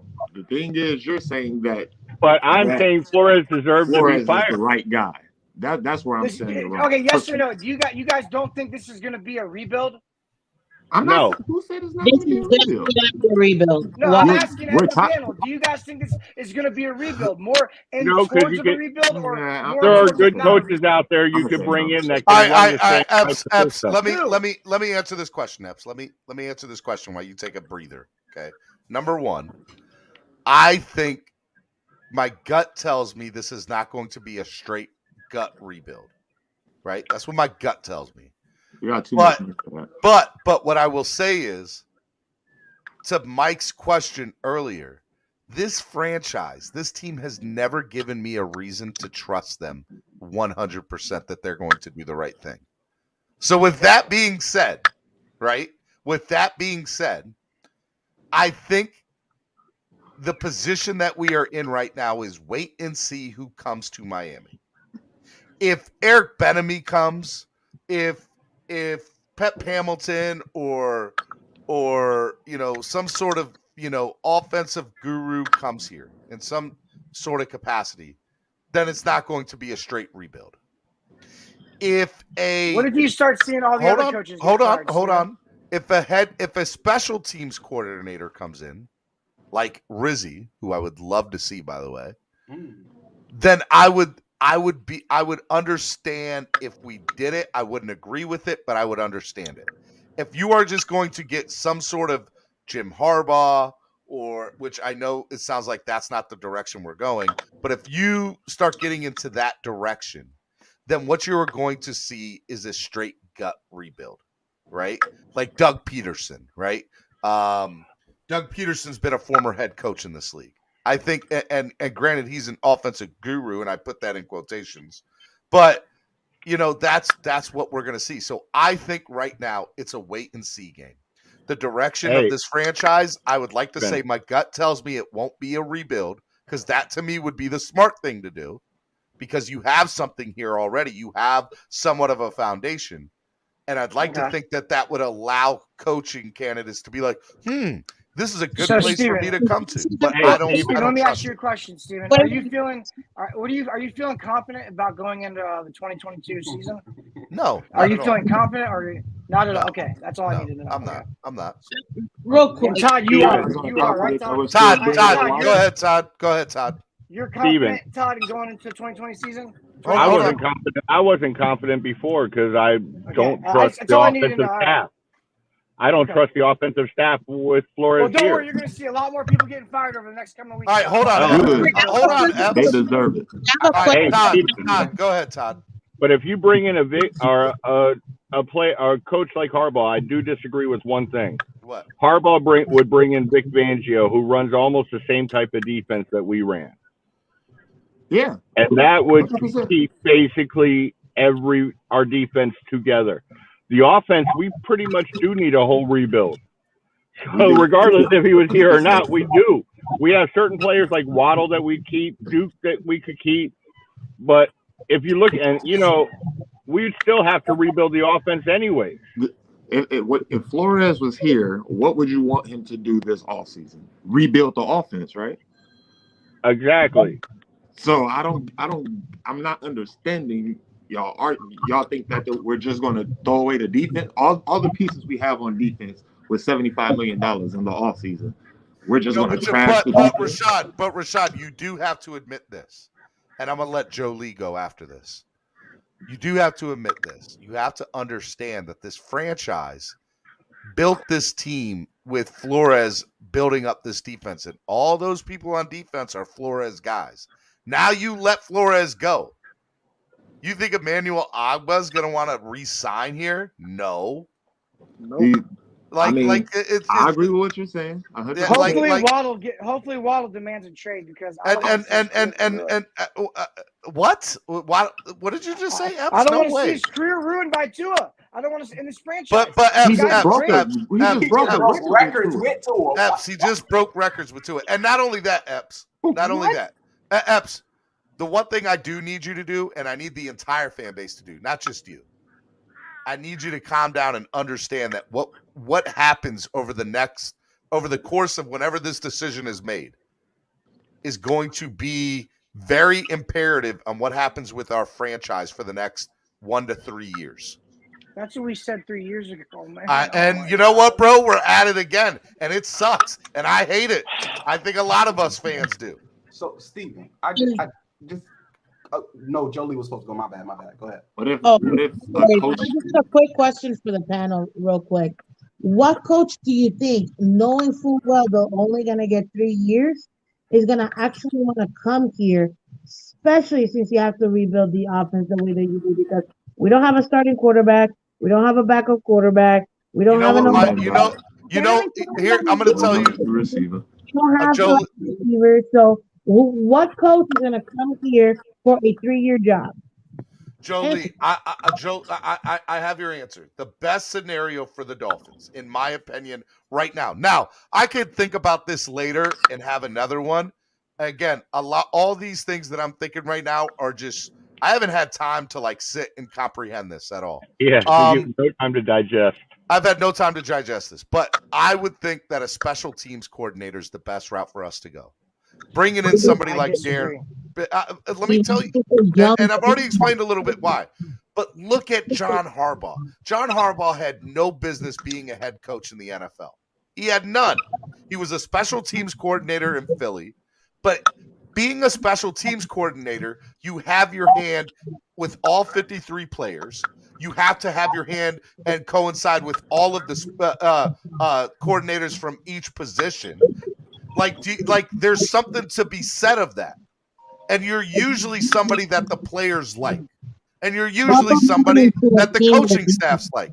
So I'm telling you right now, one thing that I think would be awesome is if we went out and we got somebody either nobody's ever heard of, but some sort of special teams coordinator, I think would be great. I really do. For another rebuild. Okay, I get it. I don't think it would be another. So let me explain something, Jolie. If that happened, I believe it wouldn't be a gut rebuild. I think it would be, okay, let me bring in coordinators that are willing to work with what we got now, and let me make the best of what we have here to work with. I think that would be the case. Players gotta leave, and then because Jolie, here's the thing: if you brought in a special teams coordinator, guess what? They're not going to have. They're not going to have an ego about them. They're going to be grateful for the position that they've been put in, and you know what? They're also going to do. They're going to realize that I need to bring in coaches smarter than me to make this thing work. So a special teams coordinator is more likely to bring in a Pep Hamilton, an Anthony Lynn, a Vic Fangio, stuff like that. Steven, then what was the point of us getting Flores if we're gonna go right back to giving someone else a Jolie, job? Jolie, I'm not disagreeing with you. I'm not disagreeing with you. What I'm telling you is the predicament that we are in. You can't deny that. We are sitting here on Black Monday without a head coach because he was fired. There's nothing to argue about that. That's what we're in. I'm not saying that you're wrong in that thinking. I'm just telling you this is the position we've been put in. Again, why? Because Ross is not a football guy. He only wants to sell T-shirts, which is why he wanted Tua, instead of actually looking at this as a football team and actually making football decisions.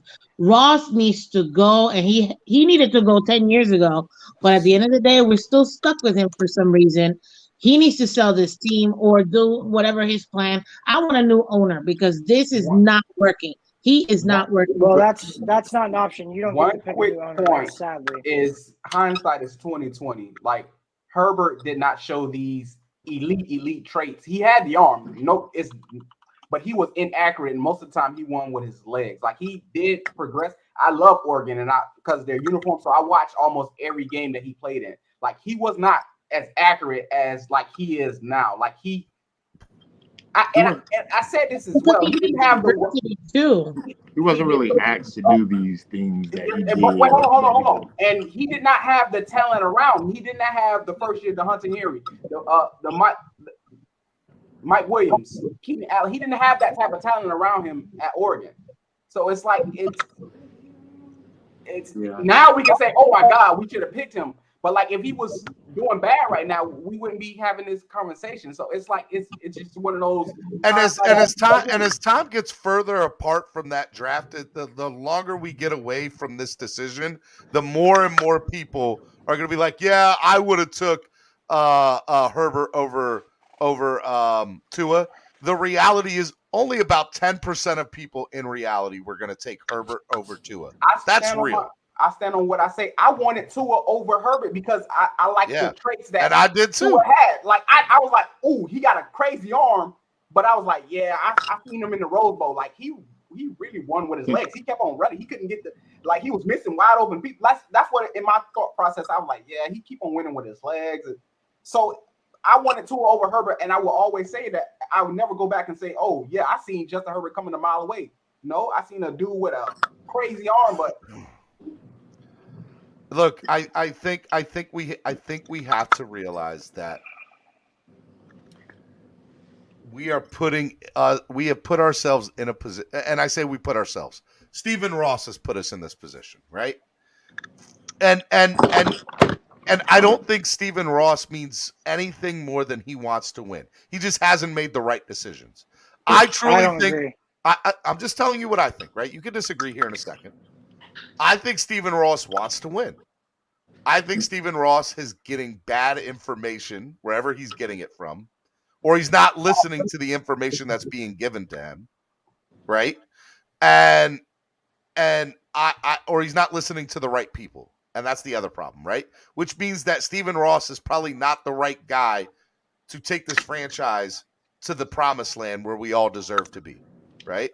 But we're in the position that we're in right now, and we've been for the last 20 plus years because we had 3 different owners, 8 or 9 different GMs, 20 plus head coaches, 30 different starting quarterbacks. There's no consistency. There's no time to allow anybody to grow. There's no time to develop faith in somebody or lose faith in somebody. There is none of that. You're never going to have it if you keep hitting the reset button every 3 years. I think he deserved one more year. I think he deserved at minimum one more year. So the only chance of hope that we have is that the only hope that we have is that he has plans on getting Watson. If we get Watson, we're not getting Watson. There's no way. We're not getting Watson. No, I know we're not getting Watson, but I'm saying the only hope we have is that he comes around and gets Watson, because if we don't, this franchise is going very down. I'm telling you, we're not getting Watson. Not up, guys. For this. Can I give 2 scenarios of why Flores got fired? I mean, yeah, you can, but yeah, go ahead. These are just theories of mine. Maybe he was the one who decided he wanted to, which everyone will probably think maybe not. No, he didn't. Oh, okay. I'm just saying. And I didn't knock you off for the Larry comment. I knocked you off. He said he wanted Herbert. There was no connection. Okay. 1, 2, 3, 4. But then again, we can say that Ross was all in on Tua, and the way his development went, Ross did not like that and decided to get rid of Flores. And if the kid doesn't want to study the playbook, Rashad, what do you expect? What do you expect? Are we still going off this really, really well playbook comment? Like, that's on them. We can say that's on Tua, but then again, Tua is bad. The person that's training Nobody him will change my mind. The person who's training him really doesn't want him in the game. One, and his offensive coordinator really doesn't like the way he plays. All right, hold on, Rashad. Hold on. Ennis, go ahead, Ennis. I'm sorry, Rashad. Okay. So if we're going to be critical about the quarterback position, we have to be critical about the head coaching position, just like we have about the quarterback position. You think about Minka.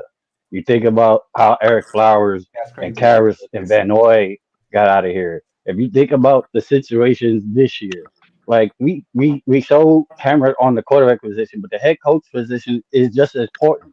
So are we gonna act like the ineptitude that he had doesn't play a role? Then we're fooling ourselves. Like I'm not exonerating nobody as far as players, but when you have big issues with key players like Minka let go for that whatever that reason was, and then you we're paying Flowers because Flo said let him go. That wasn't Greer. Greer brought him in, but we're still paying $7 million for Flowers to be in Washington, and right now he's the fourth best blocking guard in the league. Why did you let him go? See, it's moves like that, but we overlook it because we look at focus at the quarterback position so much. But my thing is this: if Flo didn't want to, you still supposed to build the offense and side of the ball around him. And if he doesn't do it, you say, "Hey, I built it. I did everything I could for the kid, and he's still not it." You don't take away from that side of the ball and trying to prove a point with your ego, or if it wasn't ego, whatever it was, you took away key veteran guys for no apparent reason from that offensive line. So if I'm an owner, I'm looking at you. Yeah, the side of the ball is defense, but each year you got new coordinators coming in, and Chad O'Shea left. Why did Chad O'Shea leave? He didn't go take no head coaching job. He left to go be an OC for another coach. It's a reason. Why would he leave Flo for another to go coach with someone else? Nobody talks about that. Nobody talks about the coaches like Jim Caldwell. I know y'all bring it up, but I'm just going over like stuff like that. It's too glaring to me. Like the quarterback play was bad, but we acting like like Jolie was saying, Ross. It's everybody. Greer. It's everybody. To me. Joe Judge is being retained as the head coach of the New York Giants. They're keeping him. But Flores So got to me, fired. I think Joe Judge is staying with the Giants, but Joe Flores Judge. gets fired. Call him quarterback. Okay, wait. I have to go back to what you crazy to me. posted. Steven, you posted this real quick, and I had to go back to take a look at it. Only 9 teams in the last 2 years have a higher win percentage than the Dolphins over the last 2 seasons. You mean to tell me in 2 seasons we're top 10 out of 32 teams, and he's gonna get fired after 2 seasons? This is it's just a All right. Let me bring out somebody in the back room here. Andrevius. What's up, Andrevius? Kodak. I just want to say this. All I want to say is, I'm gonna use y'all line against y'all. Starting out, I'm gonna use y'all line. I'm gonna use y'all line against y'all. How many excuses are we gonna make for Flo? God Thank you. damn! All Thank I'm you, hearing Adrenaline. is excuses. We haven't Thank been you. to the playoffs. You're with just this guy. saying that because you're a Tua guy, and Tua and Flores don't like each other. I still think Tua's gone. That's what you don't get. I just don't think Flo had to be here regardless if we got Deshaun or not. Thank you. I agree. Bro, Flo was a disaster. Nobody likes him. If nobody likes him, Flores was if a nobody disaster. likes him, I don't know if Flores was a disaster. No. I think he was a productive defensive coach. But I don't know. I think he was a productive defensive coach. But if you can't get along with anybody in the organization, which is what it seems like, he will be hired in the next 72 hours as a head coach. Not as a head coach. No. I bet he won't be a head coach. Yes, he will. I He's bet he the won't be a head number coach. one. Mark my words. Mark my I words. bet he won't be a head Number coach. number one coaching candidate on everybody's list. You know what, Steven? You lucky you say you're not a gambling man no more, because that's a bet you would lose. He's not going to be hired as a head coach. Boy, and when they do, he probably will be. He'll probably take Patrick Graham's spot in the Giants. Go with Joe Judge, and they'll probably. He's going to be a defense coordinator, and he'll probably go back to being a great defensive coordinator. With Joe, he'll probably go with Joe Judge to New York. He'll be with Joe Judge in New York, probably. That's what I would think. Hey, one just quick thing that we say about the Dolphins. That OJ, hey, this is OJ McDuffie. Hey, Vaughn, hold on 1 second. I'll let you go. OJ McDuffie said in response to Damian Woody. Damian Woody said, "I'm pissed about the Flores thing." And Dolphins GM 2021, whoever this is, said, "Why? He was as bad as Gase, underachieved. You must not have watched many Miami games. He is not a good head coach. OJ McDuffie says, "What are you talking about? I analyzed every game. You are kidding yourself if you think Flores was the problem." This coming from OJ. I'm not even saying Flores was the problem. He I'm knows saying Tua's the problem. OJ knows. Go ahead. He's a Go ahead, receiver. DC. He knows. DC, you were talking. I said Vaughn. My bad. Go ahead, DC. Oh, it's cool. Like we say that Dolphins are a young team, but if you look at the team as a whole, like the defense is much older than the offense. Even though the defense is still young, we have Jalen Holland, rookie, BJ, second year, but our corners are 6+ years. Defensive end, Ogba, 5+ years. Phillips, young. Christian Wilkins, 3. Davis, 2. Young. If I remember correctly. Okay. Young. Go ahead, DC. Then if you look at our offensive line, you have Eichenberg, rookie. You have Jesse Davis past his prime. Like I love me some J-Dub, but he's a 6 man at best. Then you go to our center, 2, 3. What is he out of Wisconsin? What is how many years? Michael Dieter. What is it? His third year? If I'm like then Austin Jackson, like then you go wide receiver, Devontae Parker, a couple years, and then Waddle. Like I don't count anybody else other than like who really they're not starting on anybody else's team. Then you got 2-3 year pro. Like the offense is behind the defense because much younger. I gotta go. The guy just came to fix my air conditioning. I gotta go. But thanks. Go get your air conditioning fixed, DC. Thanks, guys. love DC. All right, man. All right. Let me just. I need to really process. We're gonna do final thoughts of the day because I'm gonna be honest with you. Don't worry, Steven, because I couldn't get on. I couldn't get on earlier because I was sick to my stomach. I need to process all this, and I need to come back fresh mind. This is crazy. This is crazy. What y'all sick about? Y'all acting like we was playoff contenders, right? Come on, guys. Do you realize? Think about it. Yesterday, hold on. Let me ask you something, Andrevius. Do you realize We're not doing another rebuild? We A head coach being fired does not mean we're rebuilding. Andrevius, shush for a second. Do you realize, bro? We were 1 game away from the playoffs. 1. Yeah, last year too. Okay, so you take there's a handful of games, 5 to 7 games over the last 2 years that if we just win 1, if not 2 of them, we're in back-to-back playoffs. He lost 2. Yeah, if you don't start 1-3 and start 1-7, we'd be in the playoffs. Absolutely, you're right. I'm not disagreeing with you there. I'm just But telling Steven, you that's how slim the margin for error is, though, bro. But Steven, if we didn't have that extra game this year, what would have been our record? It would have been 8-8. Thank you. Actually, wait. 8-8, Yeah, because we beat the Giants. The Giants was the extra game, right? So that we would have been 8-8. Thank you. So really, we didn't progress from the year before. True.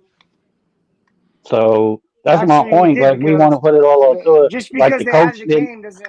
Like the coach didn't value He didn't play a key role in some of these losses that we all put on our quarterback. I've told you a million times, I feel like he deserves 1 more year. But when they fired him, I wasn't mad. I'm like, hey, it is what it is. He wasn't getting it done. I think. Were you surprised? Yes, I was surprised. I thought he was going to get another year. But I told you, if we would have came into next season, it would have been the same slow start. It's like, get rid of this guy. I'm sick of this Greer, honestly. I think Greer is next. Be for that. We would have had They've already said Greer is retaining his job. They've already said that? Ian Rappaport already reported that. Yes. That sucks. I liked Flo. I wanted Flo to work, but I don't think it was working. It wasn't. I mean, I don't. Let me go ahead and get my final thoughts. We're upset. All right, Epps, give me your final thoughts of the day, Epps. My final thoughts, when I first heard it on your show, I was so excited today to come on the show. Waldo got his record, we won, and then boom. And let me tell you, Steven, I'm the one that broke it to you in the comments so you could be the first on YouTube, bud. So you better thank me, Steven. Thanks to you, 1, 2, 3. You thought Epps I was is right. trolling you, I didn't know. I thought you were trolling me, bro. I thought you were trolling me. I'm like, no way. The fact That's of the true. matter is, man, The fact of the matter is, I was sick to my stomach. I couldn't get on. I really was sick to my stomach. A lot of people are saying that I'm in my feelings. I'm definitely in my feelings. No, you because should be. I think every fan should be in their I know Y'all exactly keep what's telling gonna me if we happen. get Deshaun Watson, it doesn't. Nothing else matters. So why does the coach matter? Why do y'all care? Because this I don't think move Deshaun's makes coming me here. think. This move I makes me still think think. he's saving face to keep Tua. That's why. But didn't I Ross don't think that. go and try to go Ross get is Ross and Marino are go get obsessed with Watson? Deshaun Watson. Didn't he hop on a We'll jet see what happens. Listen, and like put I everything on the was saying, my line? final thoughts was the only way that I see this organization having a winning season in the next 3-4 years is if we do get Watson.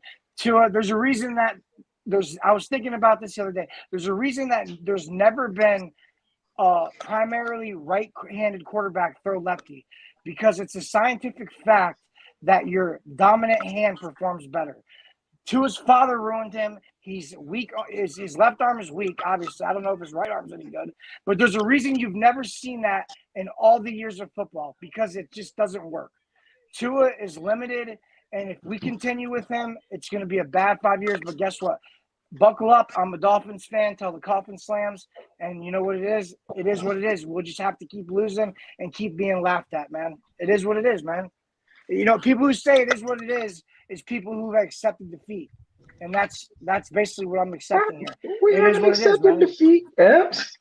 So, Deshaun Watson's Steven, coming. man, Stop being so grim. I know you understand. Go ahead and live, Epps. Don't worry about Andrevius. I mean, it is what it is, man. Like I said, Andrevius Epps, is a I hater love right you. now. Epps, I love you, but I y'all love keep you telling too, me man. Deshaun And Watson's I'm going gonna to be fix here. everything. Who I cares love you, about the Esther. I'm gonna coach? be here every day, Steven, rooting for the Dolphins. But do I see anything promising happening? No, not at all. I mean, come on, man. If you believe it, Ross has no backup plan, he has nothing in place. I mean, this is a disaster waiting to happen. But with that being said, it's still the #1 morning show. Everybody hit that like button. Steven, you're awesome for letting me on. I always appreciate you, brother. And thank God Waddle got his record. I don't really hope that he wants a We trade. didn't get to I was talk just about none of that. We talked I was nothing living in about my the game yesterday. I was just saying stuff in my feelings, but I hope Waddle's career is not ruined by the limitations of Tua. I hope it's not. But because I think he can be so much more than what he was this year. I think he can be so much more. But we'll see what happens. And all right, Epps, be good, bro. it is what it is, man. I love you, brother, and you be good, man. No problem. No Bye, problem. All right, let me bring on Ennis. Ennis, your final thoughts, bro. Just thanks for dealing with my bad signal. Like, I'm with you, Dravis. Like, if y'all say Watson's covered, what does it matter who's the coach? I thought we just needed him. That was the solution. But hey, check out Sports Freak Podcast on YouTube whenever y'all get a chance. I would appreciate it very much. Love you, Steven. Love you too, It bro. is what it is, man. You're the man, brother. Be good. All right, let me bring on Joe Lee for final thoughts of the day. Hey guys, Steven, thank you so much for having me on. I really do appreciate it. As far as my final thoughts, I'm very disappointed in this team. I really thought that this was finally, we found the right GM, the right coach to take this for the long term. And unfortunately, Steven is so short-sighted that we're not going to be able to win with him as the owner. And we need to move on. I'd rather fail with another owner than and stay with you, because we're going to always be stuck in just rebuilding every 3 years. This is just pathetic at this point. So, still hoping that we win and we'll see what the offseason says. But thank you so much for having me. Thank you for being so gracious, obviously, and for everybody out there. Thank you so much for listening to me and giving me a voice. Take care, guys. Joe Lee, be good, girl. I'll talk to you later. Talk to you later. All right, Rashad. Final thoughts of the day. Yeah, I'm just going to try to get everybody comfortable for the off season and let them know that this was the right move. I'm upset that Greer is still here. It's unfortunate that we're retaining him. Basically on the fact that we can't trade a second-round pick for a quarterback, give up on him, use a first-round pick on a quarterback, give up on him, and then try to use 3 firsts and 2 seconds to bring in another quarterback the year after. Greer got to go. I'm calling for that now. But if he stays, he stays. it still fins up. I'll have to root for him because that's just what I do, sadly. But yeah, everybody stay blessed. Stay safe. Stay blessed, man. Be easy, man. Yep. All right, man. Let me have Andrevius, because I'm going to let my Lorenzo man have the final thought of the day. So, Andrevius, take yourself off mute. I have come to a very evident conclusion today. It's either apparently if you didn't want Tua, you thought we had to either move off of Tua or move off of Flo because they're mortal enemies. You thought it was one or the other.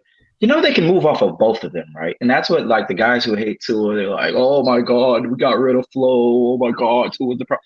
They're probably getting rid of Tua too. They're going to get a new coach. They're going to get Deshaun Watson. We're going to completely retool whatever the heck is going on. Like, why are y'all so depressed? Y'all was just happy a few days ago saying we're going to get rid of Tua and get Deshaun Watson. Now we get rid of the coach, and it's like, so? Like, you can't get another coach for Deshaun Watson? You thought Flo was the coach for Deshaun Watson? Flo was the coach for Deshaun Watson. Yeah, okay. Well, I mean, it looks according I'm to gonna leave what on that report- note. Y'all thought Flo was the coach for Deshaun Watson. Y'all goofy as hell for that. And then he dropped off like a boss. I love Andrevius. Andrevius is great, man. And I think I will just piggyback off of all of that. And I said during I came back because we have to remember that Stephen Ross did have a conversation with Deshaun Watson right before the trading deadline. Yes, he did. And I believe that a package was put together before all the allegations came out for Deshaun Watson early in the year. And those rumors went on throughout the rest of the year. So I'm kind of predicting, and I like what the last gentleman, I don't remember his name. Andrevius, what he said is that maybe Coach Flo was not the coach for Deshaun Watson. And after these allegations clear up, I believe that's what will happen. Deshaun Watson has all the power because he has that no trade clause. He can say, no matter what anyone else offers Houston, he could say no to it. So if the Dolphins decide to give up 2 number ones, one in this draft and one in 2023, Houston, what is Houston going to do? Hold on to that $40 million contract? No. They're going to give it up. And then once he gets here, he can restructure. You bring in, like we said earlier, an Eric Bieniemy. Eric, listen, I want you to just focus on the focus on the offense. You rebuild that. Josh Boyer will stay on as defensive coordinator. Run the same exact defense. Take some of that money in free agency, get some veterans on the offensive line.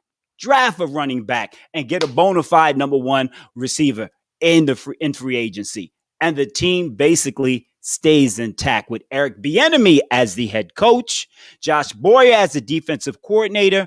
Greer hopefully can go ahead and knock it out the park in this upcoming draft like he did in 2021. He was poor in 2020, and that may have been because of COVID and not being able to do the research, that they were not having the combines and all of those things. Not making excuses, but it is a fact. And that may have had something to do with him reaching on a Tua Tagovailoa with the hip, or Austin Jackson when he was dealing with a hip and the bone marrow transplant, and reaching for Noah Ignominy in the first round where he should have been drafted in the second round. So I'm disappointed that Flores is gone. But if they make, and I heard this question, do we trust them?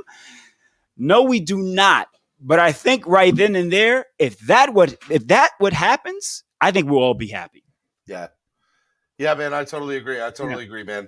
Tell people where they can find you, man. I see your logo in the back. Tell people. Right there, man. 100 Hip Hop and R&B. That's my digital radio station on iHeart, on Odyssey, on Alexa, any platform you have. You can just pick up your iPhone, go straight to the music button and type in this. Bam, the radio station comes on, man. Were you at the game yesterday? Yes, I was. I was there. As a fan or working?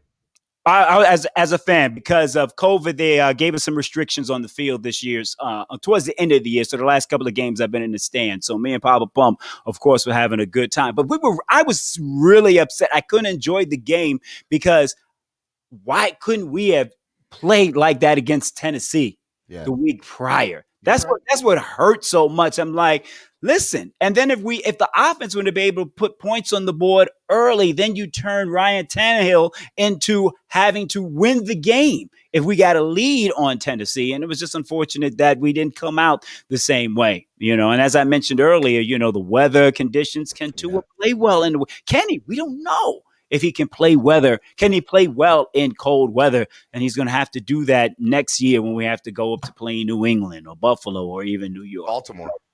Oh, in Baltimore. Yeah, you got to come up here for that. I'm throwing a huge thing. Okay. Yeah. But the last fight I've ever had was at the old Memorial Stadium. Bro, that was a minute ago. So that was like that was a long time ago.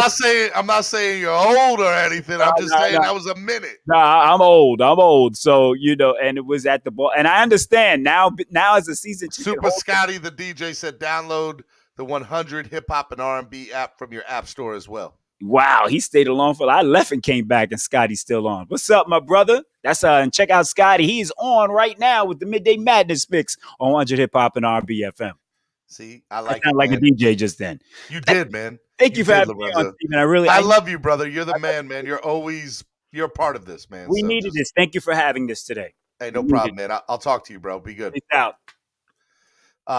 Andravia said Deshaun Watson leaving an organization because he can't get along with management coaching. Y'all think the coach nobody can get along with here?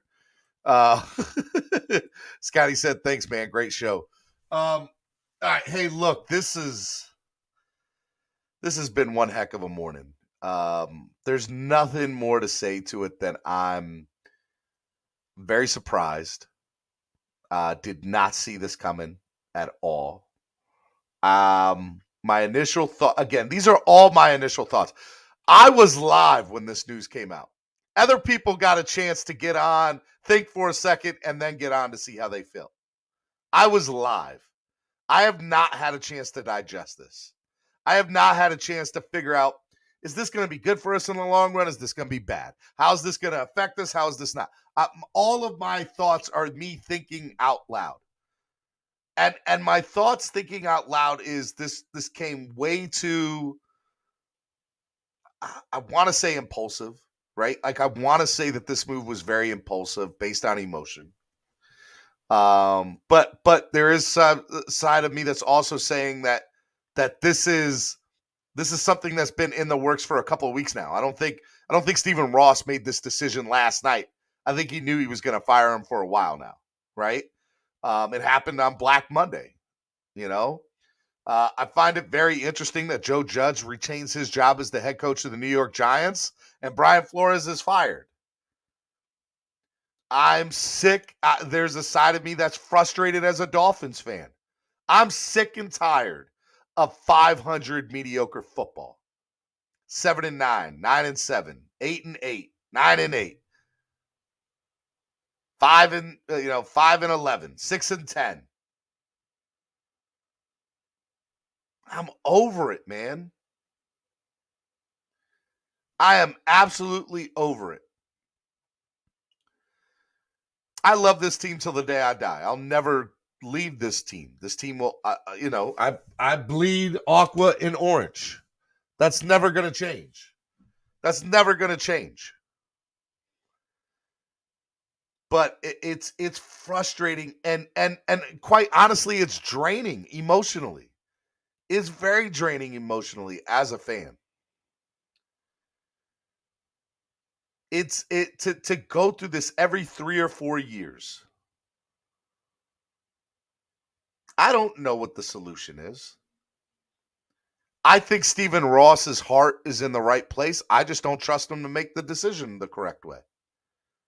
I don't think he's a bad person. I think he wants what's best for the team. He's just not shown anything that to me that has shown that he can make the best decision for the team.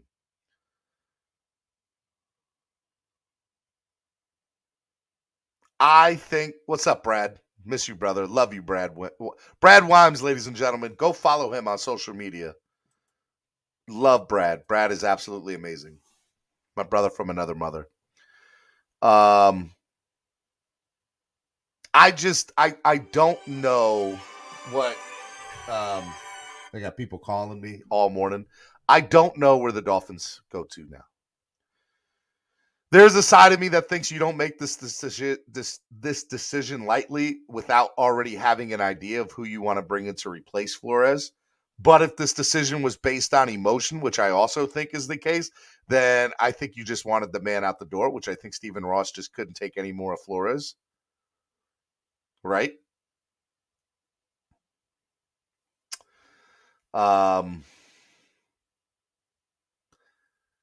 I was watching the football game last night. This is stuff that I wanted to talk about, right? This is what I wanted to talk about this morning before everything broke. I was watching the game last night, and I'm watching Herbert do his thing. And I'm saying to myself, there's no way Tua could do this. There's none. There's absolutely no way. If we were in that position last night, we would not have even come close to going to overtime. We wouldn't have.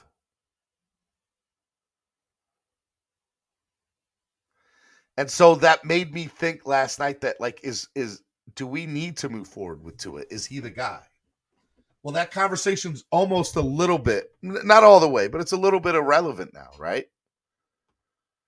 Because now you basically you had two things to think about, right? You either back Tua or you back whatever decision's going to be anti-Tua, right? Stephen Ross backed up Tua here. He chose to go with Tua instead of whatever the other decision is, because we know Flores wasn't on board with Tua. We know that.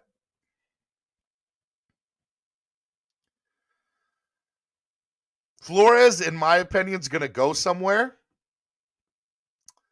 and he's going to be successful wherever he goes.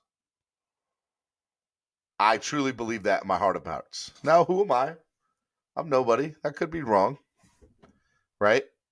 But I think if he goes to Carolina, if he goes to Chicago, I'm telling you all right now, he's going to bring, and it's going to be crazy. I wish him the best. I don't think Flores was the problem. I think he had some big flaws that needed to be addressed. But I think he will learn from those flaws here and go be successful somewhere else because of what he learned here. And that sucks. And that is another problem I have with maybe getting a new head coach. Like a rookie head coach. But I love Eric Bieniemy. I do. That man should be head coach 10 times over in the NFL.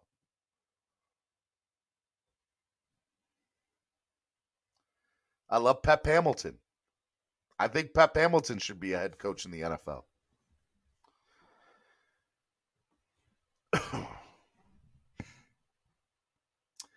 There are a lot of things that I, want to say that the Dolphins need to do in order to be successful.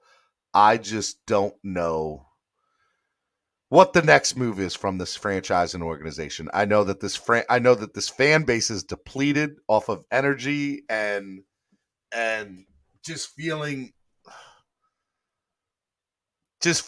inept and feeling, look, Dolphin fans, we have no control on what goes on. The only thing we can do is come on on a platform like mine, talk about how horrible it is, how, we're the definition of insanity. The Dolphins are the definition of insanity, doing the same thing, expecting different results. Boom. No more point to it than that.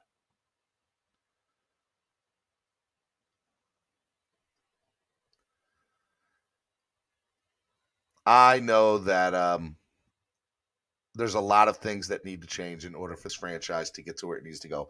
I personally thought that we were, if Flores was willing to make now here's the thing. I'm going to say this. If Flores was willing to make those changes, I think we could have done that. Maybe it sounds like Flores was not willing to make those changes. And if you're not willing to make those changes, then it was time to go. And so there's the other side to that coin, right? And so Stephen Ross knew this. And Greer knew this and said, well, we got to go somewhere different. If he's not willing to bring in an offensive coordinator, help this, then we got to let him go. Because it's not like he's the only defensive coordinator. It's not like he's the only one that can call defensive plays. We can bring in another defensive guru to run a very similar defense to what we have, or the same exact one in general.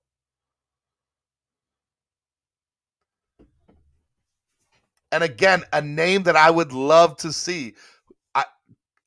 Eric Bieniemy is probably number one for me. But another person that should be at top of that list is Darren Rizzi. Darren Rizzi should be at the top of that list as well. I'm just letting y'all know. Y'all need to think about special teams coordinators, and I got clowned for it.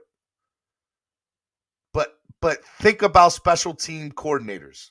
They have to know all 53 people on the roster. They have to know everybody on the practice squad. They have to have a relationship with all the coordinators and coaches on the team. They have to be liked by the players and the coaching staff. And they have to have a successful special teams. So think about successful special teams in the NFL and go look at who those coaches are and think about it. Because there is a couple of guys, John Harbaugh in Baltimore is one of those. And I know he didn't make the playoffs this year, but his track record proves that he's good. He's won a Super Bowl. And the good thing about having a guy with no ego, a special teams coordinator, is they are willing to bring in offense and defensive gurus. They are willing to let coaches do their thing so that they progress the team forward. They're not there to take all the spotlight. They're there to make sure the team wins. And so if you're asking me what this team needs next, it needs a leader on and off the field. It needs a leader that can work with everybody and bring a concept of family and value to the team.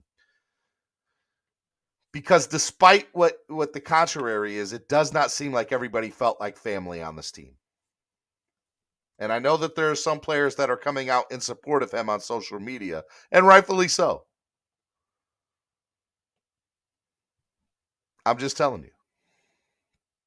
There's a lot of decisions the Miami Dolphins can do. I don't know what we do at this point. I don't want to lose. I don't want to keep losing. I'm sick of losing. I'm sick of being mediocre. That much I know.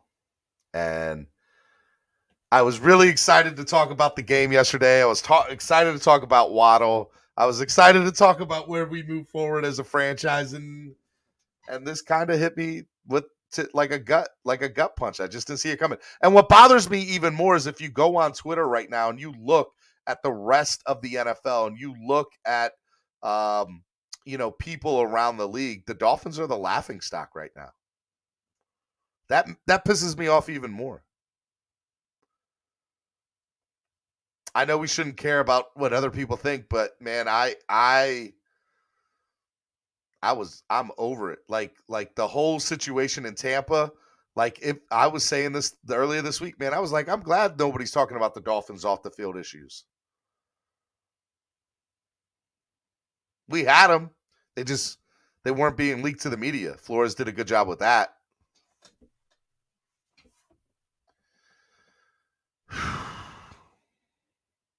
I love you all. This has been fun today. If you haven't hit that like button already, please hit that like button. Donate to the channel. Help the channel grow. The $ down at the bottom of the chat or the links down in the description for Cash App or PayPal.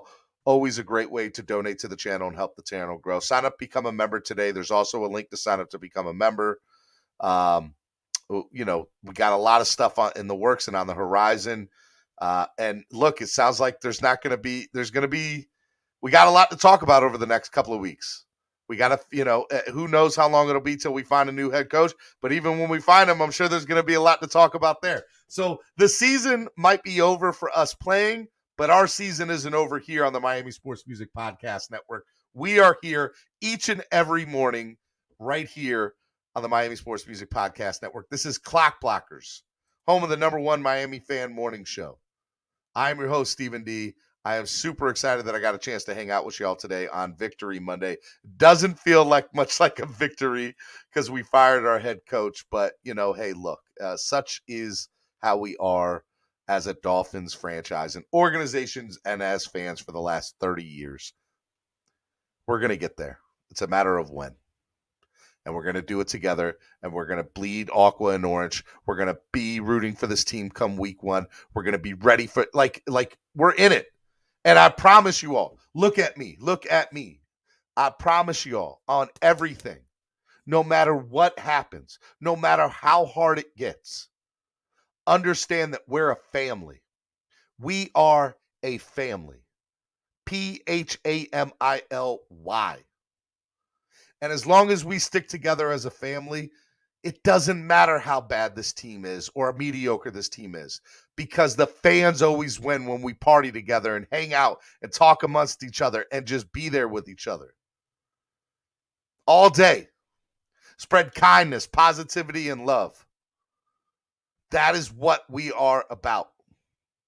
And as long as we do that, when it is time to finally turn that corner as a franchise, when it does happen, when we become ready for it, it's going to be the sweetest, greatest, most wonderful feeling in the world, because we didn't jump on any other bandwagon. We stuck here through the bad times. We stuck here through the good times. We stuck here through the mediocre times. And we're still here. We're still Dolphin fans. All day. That's never going to change. Ever. Miami Dolphins till the day that I die. There's nothing to be said. And even when I'm in the grave, that I'm still going to be repping the Dolphins. My kids will be repping the Dolphins forever. I hope that legacy goes on for generations to generations to generation to generation.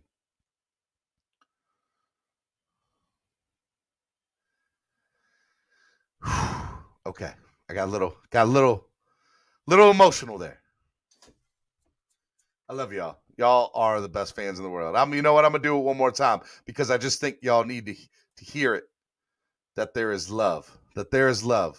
Okay? Miami Sports Music's #1 morning show, Clock Blockers. Right here on the Miami Sports Music Podcast Network. I'll see y'all tomorrow. I remember, don't worry. Do you remember? I remember how it all began. How could I ever forget? It's the first time. Do you remember? I can feel it. I can feel it. I can feel it coming in the air tonight. I can feel it. I can feel it. I can feel it. It's coming in the air tonight.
forget